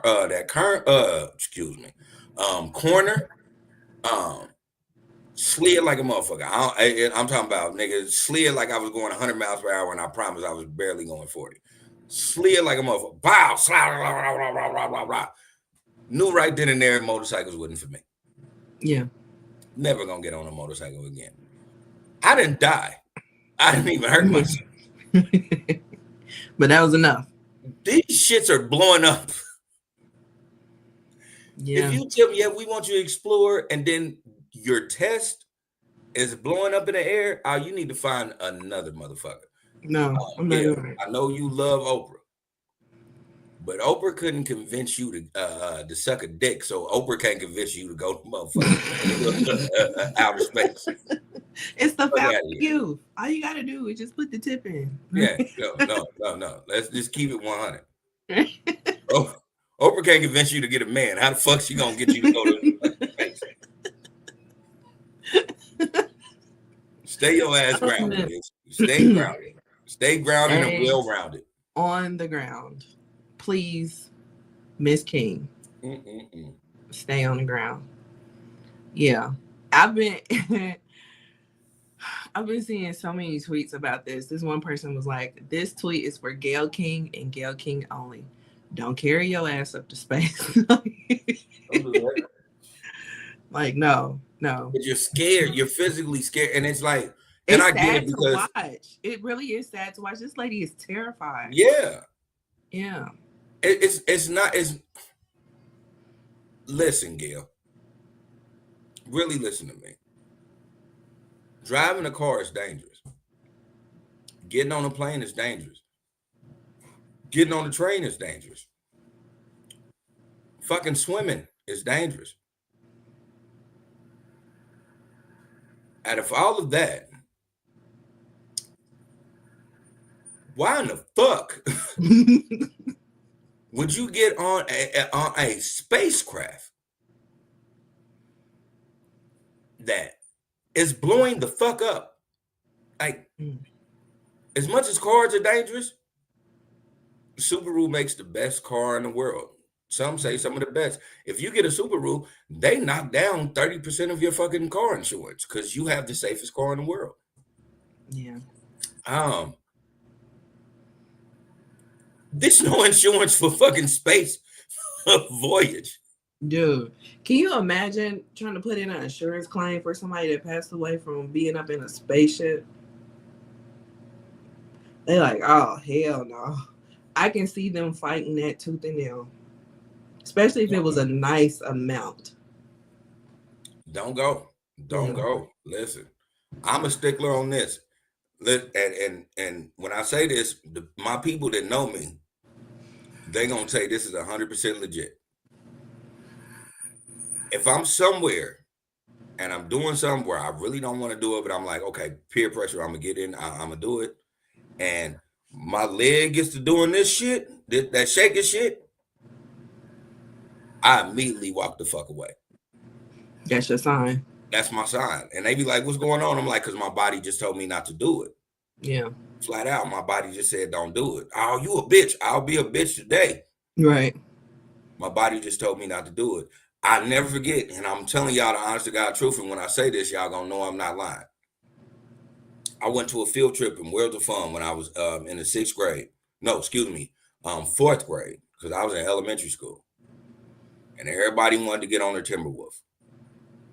And we went on that line, and halfway in that line, my leg got to shaking, and I walked through the coward's way, what they call the coward. The chicken exit. The chicken exit. And they was like, man, you blah, blah, blah, blah, blah, blah, blah. I don't want to do it. As sure as my name is Troy fucking Lee Hughes, soon as I walked and I watched the most craziest Final Destination shit I can see in my life. I watched that motherfucker fly off the goddamn rim. Damn. So because of that, I've always let my body do the talking. Yeah. If my body say no, then it's a fucking no. Right. Right. Yeah. Yeah, you got to listen to that intuition, man. You definitely got to listen to that intuition. It's there for a reason. It's there for a reason. And like I said, this lady is absolutely terrified. I don't want you to do it, Miss King. You don't want to do it, please don't get on that damn spaceship. That's it, and that's all. Man. So, all right. So next up, talking about some fuck shit. Fyre Fest. So, we all know about Fyre Fest that happened a couple years ago.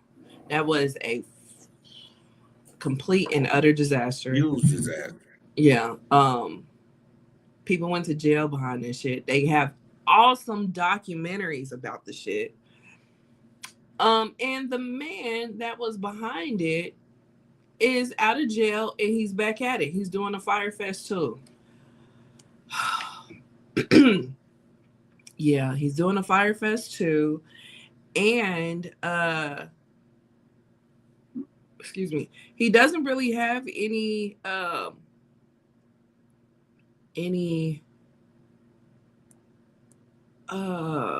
what should I say? Any concrete what is it called? Plans. He doesn't have any concrete plans for Fyre Fest 2 outside of he wants to do it again.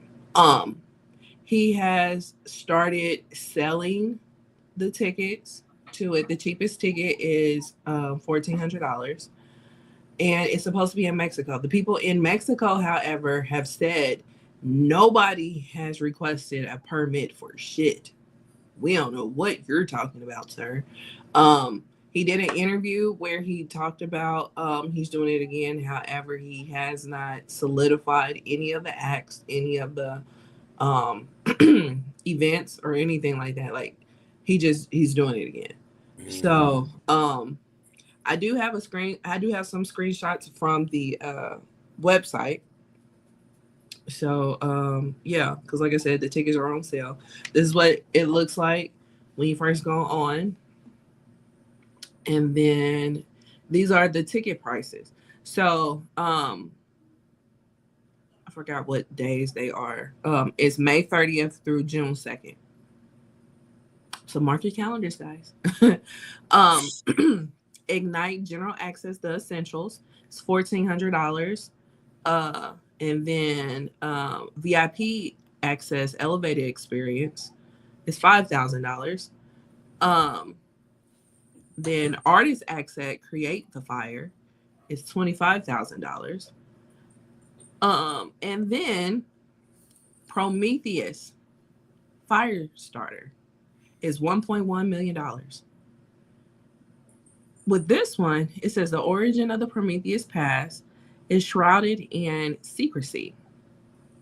And then it goes on from there. But it's like,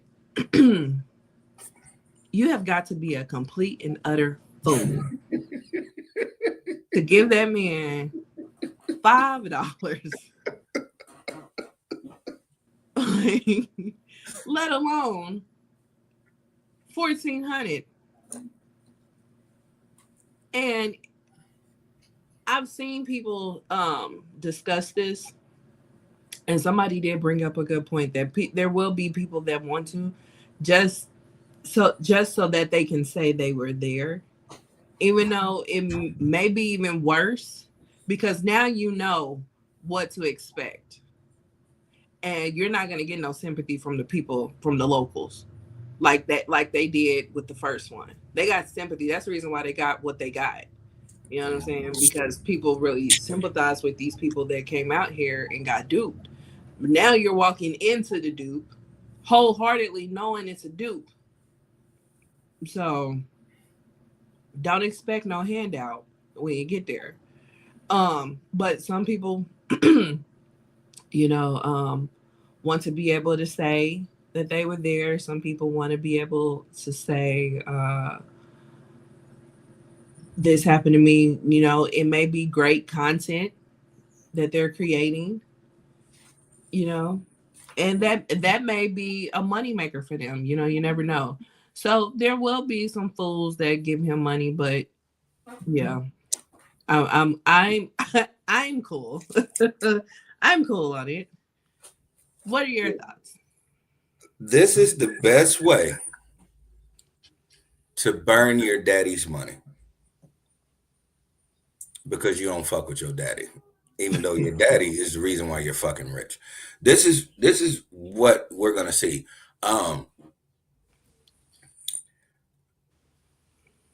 This guy, gotta give it to him, because listen, besides T.I.'s son, I've never seen nobody else stand on business when it's some fuck shit.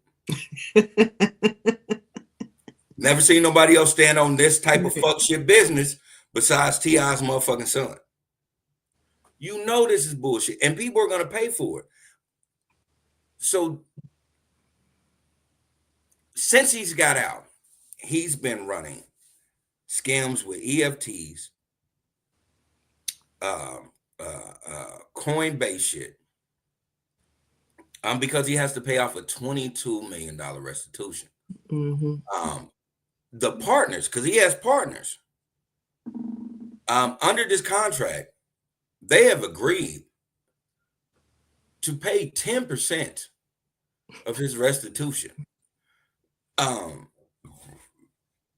This scammer will never pay a dime out of his money, out of his own money, for restitution. He's gonna let y'all do it, and he's gonna go offer you rich, privileged people, anybody of any color. He is going to do that. He is scamming you guys so much, where he is telling you that this event is going to happen, and he is in cahoots with hotels, and the fucking country don't know what he's talking about. The country, not the place that he is putting it at. The country don't know what he's talking about. Right. And he has actually got on TV and tried to sell this. You dumbass rich, and a lot of you dumbass rich kids is gonna pay this man's restitution off, and nothing's gonna happen. Listen, he ain't got an act booked, but he's telling y'all, if you pay $1.1 million, you're gonna have access to all of the acts. It's not an act booked. What if it's a bunch of acts I don't like? You're gonna have access to the fucking air, the sand, and the goddamn water. Yeah. If you want to do this to pay off his restitution, then go ahead. Your experience is gonna be horrible. Luckily, this is not hurricane season, so you won't have to go through what happened previously. But you know this is a scam. You should have figured out it was a scam when he came out and he started those EFTs. Because he has to pay this restitution off. And he's not going to spend a dime of his money. He's not going to spend a dime of his money. See, this is the difference between niggas that do crime and white folks that do crime. Man. See, white folks that do crime are never going to pay for it. And he's never going to pay for it. He thinks because he went to jail, I've already paid for it. I'm not giving you a dime and planning. I'm not giving you a dime of this money that I'm still comfortable with. Because he got money. Don't get it twisted. That man got money. Even if you don't think he got money, even if you look him up and it says he has $0, that man got money. Yeah. Yeah. And I know that there's some people that may still be on the fence on if they want to go or not. But if this is the deciding factor for you, then so it be it. Ja Rule is not part of it this time around. I was 100% about to say, hey, man, listen. If you think that this might work, Just ask Ja Rule. Right. Just ask Ja Rule. Yeah, he's. I know that was shattering bits of information. And we got to see what Ja Rule thinks. But no, he's not a part of it this time, guys. Sorry to bust your bubble. Yeah. Listen, I'm just gonna, be me and say this. America, and then and not even America, the world is so naive when it comes to smoke and mirrors. They want the world falls for anything that looks like it's a good time. And this is what he's been capitalizing on. He has been plotting on this shit since he's been in jail. This is calculated. Oh yeah. Yeah, that's what I said. He was in jail plotting and planning. He's figured out. Listen, you're not. He's going through so many ticket vendors where you're not getting your money back. He has 4 ticket vendors, y'all. Like, you can look this shit up because I looked it up last night. I was on my let me figure it out. 4 ticket vendors. So that means, you know what? Once I get my money, no, I'm not. I ain't paying you niggas shit. Yeah. He literally said in the interview, it's a risk to everything. It ain't a risk to tickets, nigga. Ain't a risk to ticket. If I get a ticket right now to a fucking Beyonce concert and she cancels, I'm getting my motherfucking money back. 100%. The fuck are you? It ain't no risk in everything. That's one of the safest transactions when you buy from a verified source. You know what I'm saying? This is how you know he's scamming the shit. Man, he might as well do the Brokeback Mountain thing and say, and then stick his fucking dick in your ass. Because he's fucking you. He's fucking the shit out of y'all. And y'all like it. Boy. You like what you like. Jake Gyllenhaal liked it, so Eric, how y'all like it too. Right. Oh man. Man. Wow. I don't even believe, because when you sent that to me and I looked it up on Twitter, I couldn't believe how many people was just like, oh, y'all gotta let the past go. You let the past go when somebody did something 20 years ago and then it's doing something completely the fucking opposite. Right. You don't let the past go when a nigga get out of jail and that's the equivalent of your mama saying, no, he a changed man because he went to jail for selling crack and goes right back there and tells you another crack deal. Right. This is exactly what is happening right now. Right. No, you let the past go when you see changed behavior. You don't let the past go when he's literally doing the same thing. And I get it. You can't buy the publicity he got.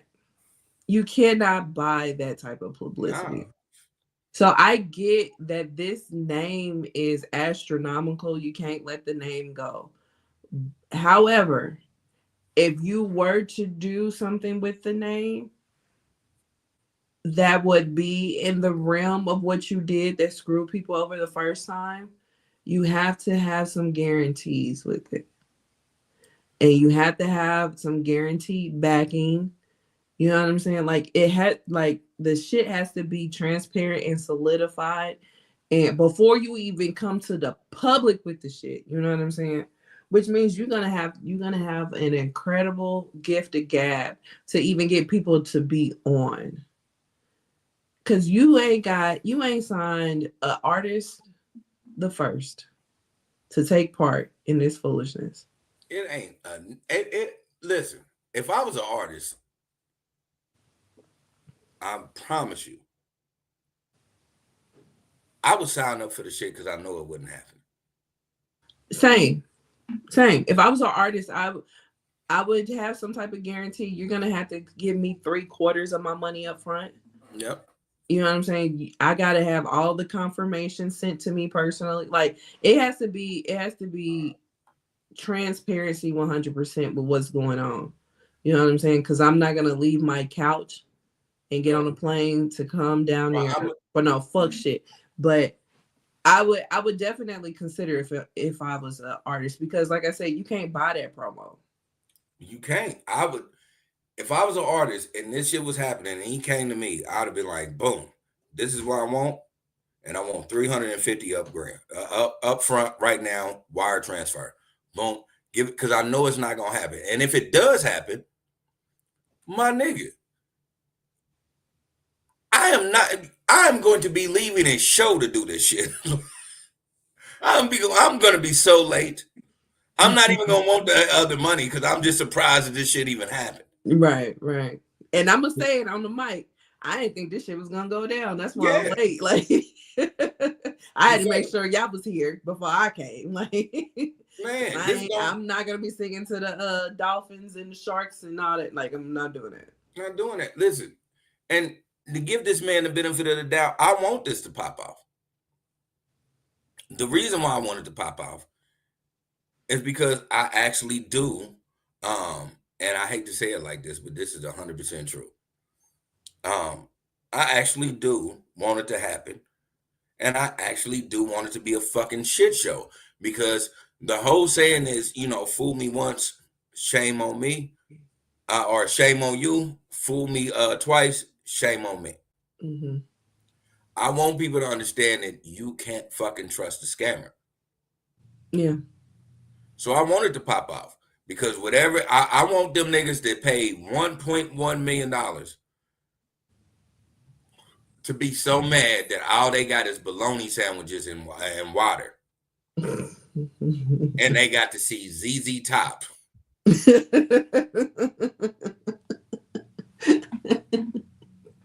Because you get what you get what you ask for. You ask for it. Again, I'll just go back to my life. It's the equivalent of your crackhead uncle telling you that he has a play. And you like, all right, yeah, because he ain't never fucked me over, but he's fucked everybody else over. Right. And you just wait, and you get something, but you don't get what you paid for. Mm-hmm. Yeah.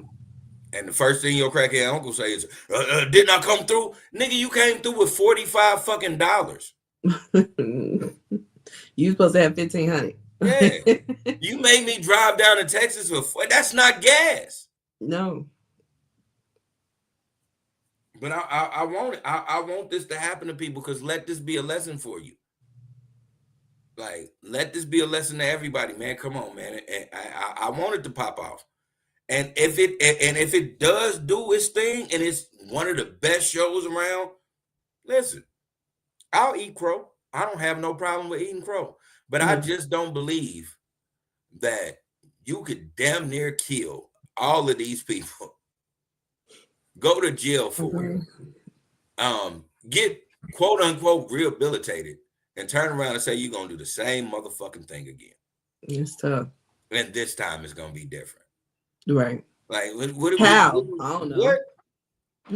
It's like an 80s fucking sequel. This time it's personal. Like, yeah.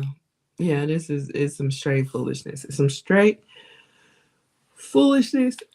I'm just gonna be here for the shit show and the documentaries to come up out of it, because that's what it's gonna be. So yeah. But for anybody that's interested, the tickets are on sale. So all right. So next up is Jurnee Smollett. So we all know Jurnee Smollett. She is an actress that we've been seeing since she was 3 years old. She is part of the Smollett family. She's the sister to Jurnee Smollett. But she's the one that we've been seeing consistently over over the years, you know. So yeah, so she was married.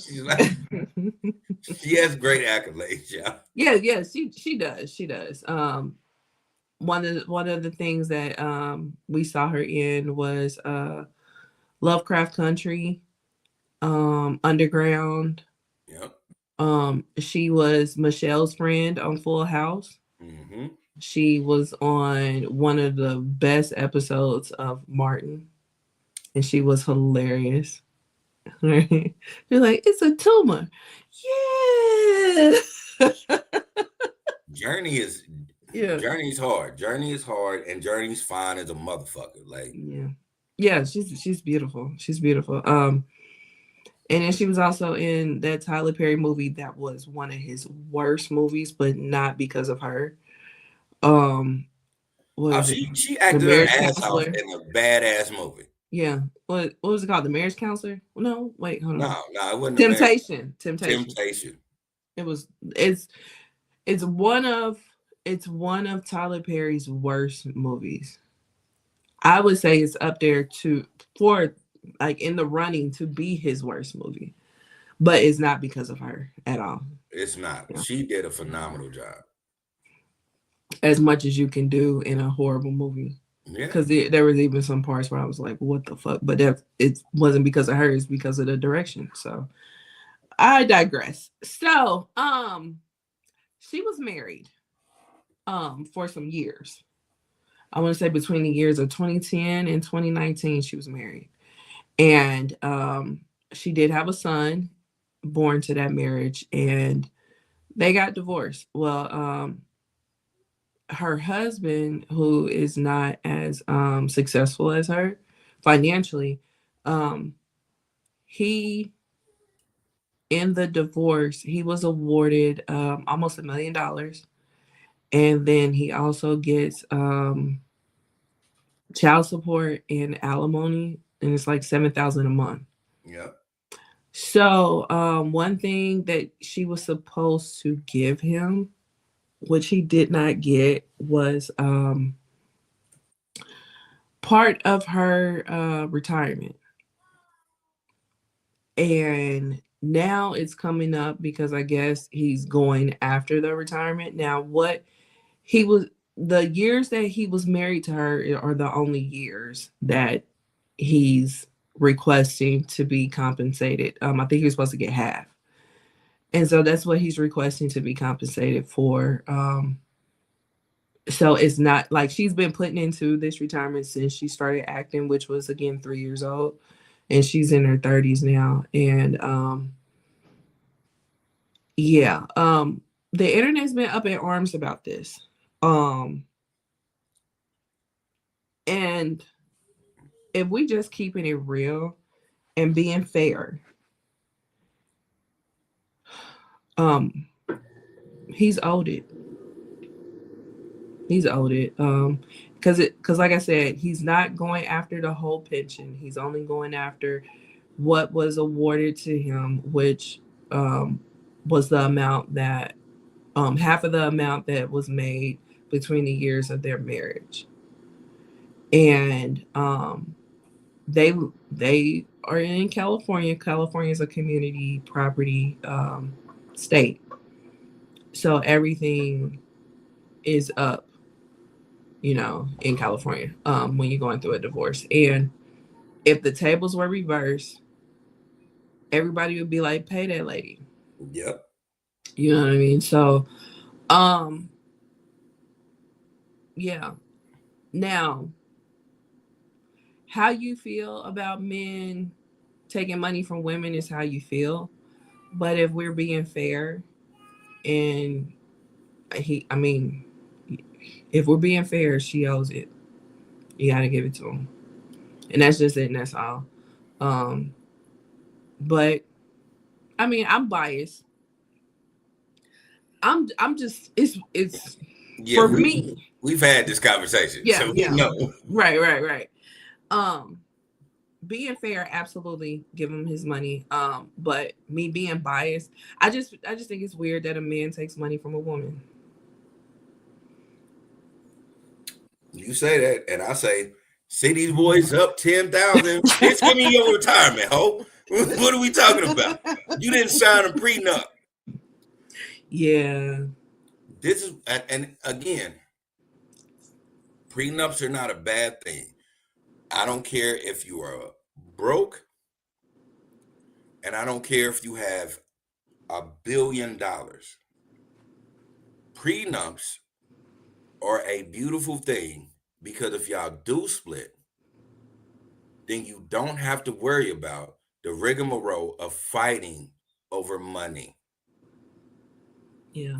Like, because everybody thinks prenups are a bad thing, and I always say prenups are a good thing. If we came in with nothing and we built and we and we did whatever we did, whatever money you have is your money, whatever money I have is my money. I'm acclimated to give you a certain amount, and then that's it. We're gone.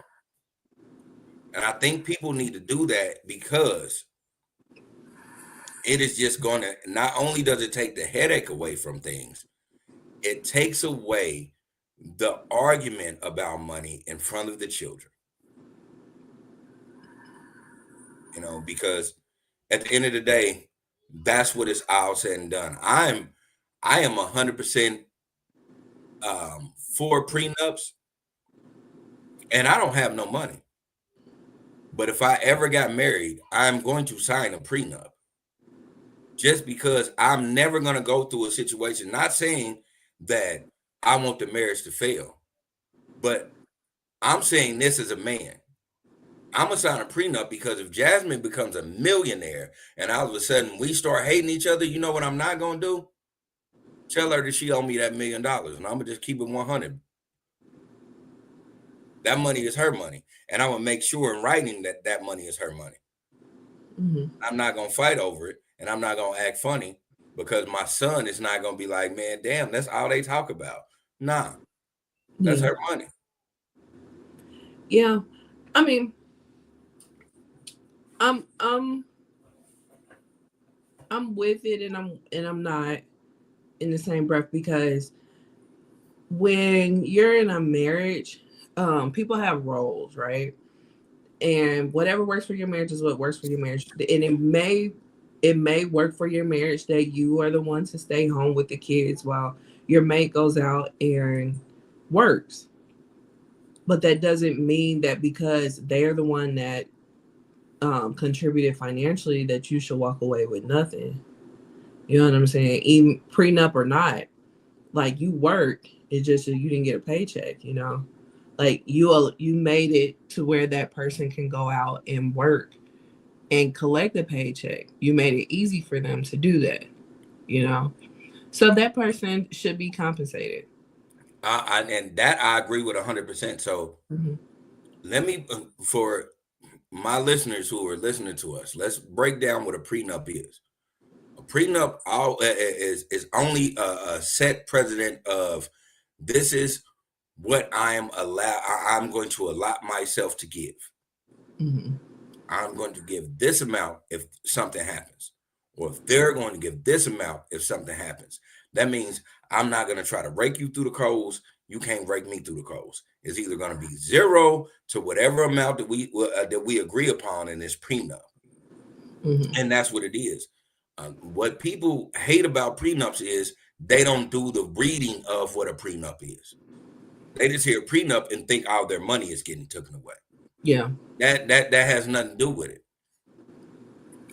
And when I sign a prenup, this is what I'm doing. I'm going to take care of this. I'm going to take care of this. You can take care of this. You can take care of this. This is how much I'm contributing. This is how much you can contribute. That is it. That is all. That is what a prenup is supposed to be. Mm-hmm. You know what I'm saying? And you can make the prenup whatever you want it to look like. Exactly. Yeah. You know what I'm saying? This stipulations on it, all that. Yeah. People get caught up in the speculation of prenups means that you want a divorce. No, that's not that at all. The prenup is, listen, if you make $100,000 a year and I make $75,000 a year, when we sign a prenup, if I'm still making 75, but now you're down to 50, I'm still only allowed to give you a certain amount of that 75. I'm not giving you all of it. Mm-hmm. I'm not. Because how am I going to live and how am I going to be comfortable with my children if I do that? Mm-hmm. Like, people have to understand that it's certain things get confusing because once you get married, you have to legally put it down on paper. And so because you legally have to put it down on paper, you need to legally put down on paper how much you're willing to pay if we don't like each other anymore. And that's just that's just the bill of the truth. Yeah. If you don't do that, then you're gonna go through the shit that Jurnee is going through. Yeah. But shoot, and for real, even when you do have a prenup, people still contest it and stuff. So it's like they can contest it, and they can only contest it. The only way they can contest it if they say they signed it in distress. And the only way you get that taken care of is if you make sure when they sign it with somebody that you can actually make sure that it's notarized. Because that notary is supposed to say, no, I'm not going to notarize this because this person didn't seem like they wanted to sign it. But no, not necessarily that. It's the time frame of when you sign it. Like, you can't sign a prenup the day before you get married. Oh no, hell no. Yeah, like, and that's always gonna get fueled. That's 100, right? That's 100%. I signed under duress, whether a notary's there or not. You got to make sure that you sign that bitch like 3 to 5 months before the wedding date. Yeah, my thing is you need to do it off the flip. Yeah, and it's a and what a lot of people don't like about it, because it's like business. And it is business. Sometimes marriages are a business that you have to run like a business and whatnot. 100% of the time, marriages are a business. Yeah, so it's like it's too much business in it. Why are you planning the divorce? And it's not about planning the divorce, but if in the event something happens, because you never know what's going to happen, but in the event that something happens, you may turn into a person that I never met. Exactly. You know what I'm saying? You may hate my guts for whatever reason. And it's protection for both people. Yeah, there's some people that didn't ultimately get married because of they couldn't come to an agreement, and sometimes that's okay. That's 100% fine. That's because, and it has nothing to do with somebody being selfish or somebody trying to take it from you. It's just we just can't agree to this. Yeah. And that's fine. And you know what I'm saying? And that's when you leave equitable. And you know what I'm saying? Whatever y'all decide at that moment, now that's a whole better situation than y'all signing papers. And now all of a sudden, I don't have my motherfucking 2004 Neon anymore. Right, it's a classic. Yeah. It's like, it has to make sense. Now, yeah. When I be telling people this, they look at me weird, and I just be like, nah, I just really think I think prenups and wills, when you get married, are two of the best things you can do in life, because it not only does it safeguard you, but it safeguards your children when you leave. Mm-hmm. So these are the things, and I tell people all the time, I don't give a fuck if you don't have no money or if you have a bunch of money. Wills and prenups are your best play. 100%. If you're going to go down the line of being married, you need to have contingency plans for your children. Because what you don't want to do is marry somebody and not have a will and a prenup in place, and you have outside children, and this person takes everything. Yeah. So you want to make sure that things are getting taken care of. Like when you hear prenup and you hear wills, first thing people do is they be like, oh, all you thinking about is divorce, or all you thinking about is death. No, I'm thinking about what my kids are going to do. Yep. And so these are things that people need to be focused on. Mm-hmm. Like, I'm never like, whenever me and Jasmine decide to get married, it is going to be a will and a prenup in place. And that is just what it is. Yeah. And that's smart. Yeah, and it's only because I need to make sure that whatever I'm putting in place is the best for my son. Mm-hmm. It has nothing to do with how I feel about Jasmine. 10 years from now, I could be like, man, I can't stand that bitch. But that has nothing to do with my son. Right. And I think people need to start looking at that. And if you don't have children, same rules apply. You still need to have a prenup and a will in place because you don't want this person to walk away with money that could have been given to your niece, nephew, or your mother if she's still here. Yeah. So you gotta you have to make this shit right. Yeah. Y'all, everybody look at it the wrong way. Everybody be like, marriage supposed to be about love, and that's 100% right. But at the same time, America is a business, so be a business. Yeah. 100%. 100%. Yeah. So, good luck to Jurnee. But this is, Nah, that money is his. Again, city boys up. City boy. City boy. Because listen, if I was married to Jurnee, I'm not saying I'm that type of dude because I don't want to take nothing from a woman. If anybody knows me, they know, nigga, I did shit. When I split, I'm gone. I ain't being like, give me the couch up, bitch. I'm gone. Right. At the same time I say that, not collect 200. I'm out of here. At the same time I say that, if I'm married and I leave, and I know what state we're at, yeah, I'm entitled to that. I'm entitled. And you know why I'm gonna act like I'm entitled to that? Because ain't a woman gonna deny that. Yeah. Ain't a woman gonna deny that.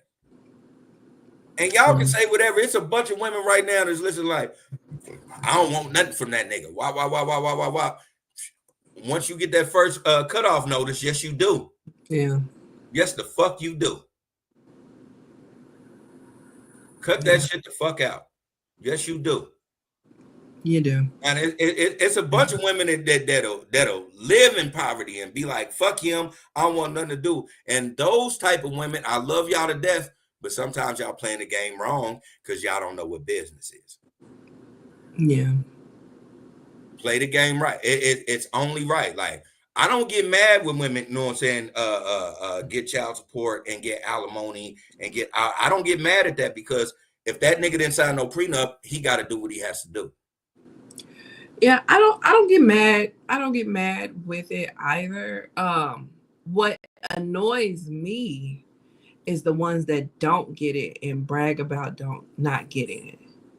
That's not a bragging point, and you're not gonna look down on somebody that actually got what they deserve. Yeah, it's not a bragging point that your significant other who is or your ex significant other is not privy to be educated to know that she owes that you owe that money. That's not a bragging point. That just means it's you not a lot of naive individuals. Yeah. Like, there's a person we know that we're related to. She used to do that often. I don't get child support. Okay. Like, you don't get child support.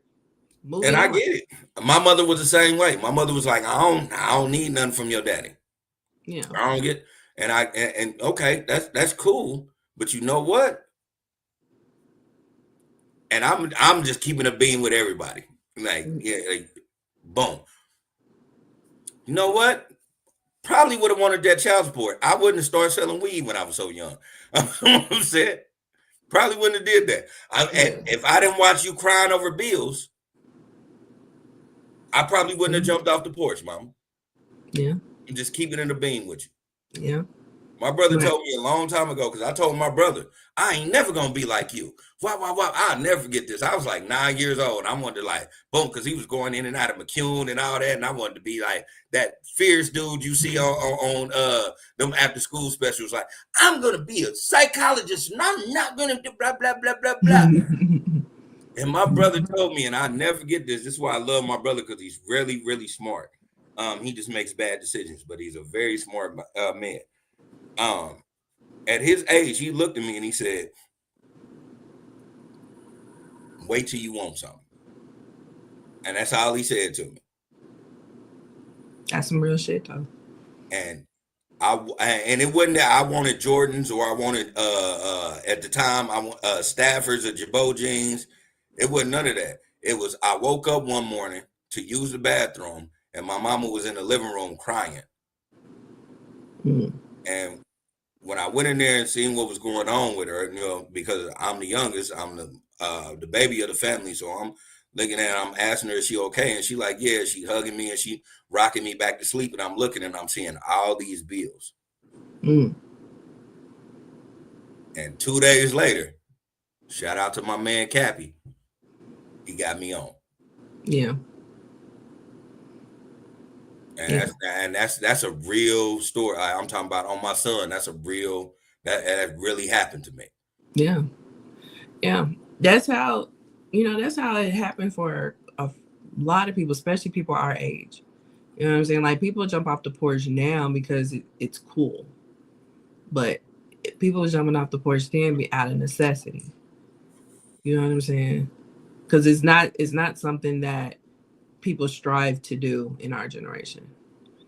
You know? Yeah. It was, we needed to. We need stuff. You know? So, but yeah, that's Jurnee Smollett, you know. Yeah. Roll back to, yeah, man, you got to get that man half that retirement. For them 9 years, he need those 9 years of retirement. Yeah, I mean, it just is what it is. You didn't sign no prenup for it. You're in California. It is what it is. He's owed that. Get that man that money and get that man out your hair. Yeah. Like, it is what it is. I mean, again, welcome to the stripper game, partner. Like, welcome to the stripper game, partner, man. Come on, man. You're going to have, listen, you can't, you better get that nigga off your coochie hair because it's going to be very bad if you start getting $25 million a movie. Dude. You better ask Halle Berry. Man. Start getting them $25 million a movie. Man, and she went through it a couple times, so yeah. Man. But yeah, so I don't have any final thoughts. So Jerry's final thoughts, take it away. Oh, yeah, okay. We're gonna stray off of everything that we talked about because I just want to talk about some real things right now before we get out for live. These are things that I see now from black men that I want y'all to really take heed to. Y'all fight the government. Y'all fight y'all job. Sometimes y'all fight y'all own family. Y'all have this resolve of y'all want to stand on business and y'all stand on business to the core. Sometimes it'll end up being detrimental for y'all. Y'all do that. And y'all do that with the highest form of respect. And when I see y'all, I look at y'all and I respect y'all for that. At the same time, y'all do that. Y'all don't say none of this bitch. This bitch is detrimental to you. This bitch cuss your mama out. This bitch don't like your motherfucking sister. This bitch getting you in trouble. This bitch showing up at your motherfucking job. This bitch is a problem. What the fuck is wrong with you niggas? Fuck is wrong with you niggas? You niggas is fighting the government that don't give a fuck about your fucking $19 an hour job. But y'all won't fight this bitch for telling you can't go see your other kids? Y'all loopy out y'all goddamn mind, man. Y'all gotta know what y'all fighting for. And a lot of y'all niggas is fighting for some weird shit. Stop fighting for shit because you think it's cool on social media and fight for some shit that really works out for your fucking life. You dumbass nigga. I don't understand it. I think y'all need to really realize something. Y'all do the most to show out, but y'all don't do the most to actually do what y'all gotta do. Change your perspective, my nigga. All of these people on social media don't give a fuck about you. They going home and living their own life. They don't care. They'll give you a good comment and then they'll go home and do the opposite of what the fuck you doing. Pay attention to your surroundings and make your surroundings the best for you. and your capabilities. And as always, take care of yourself and others. All right. Well, thank you for that, Jerry's final thoughts. And this is episode 151 of the Ish Sweet Talk, and we will see you guys for episode 152. Bye. Exactly.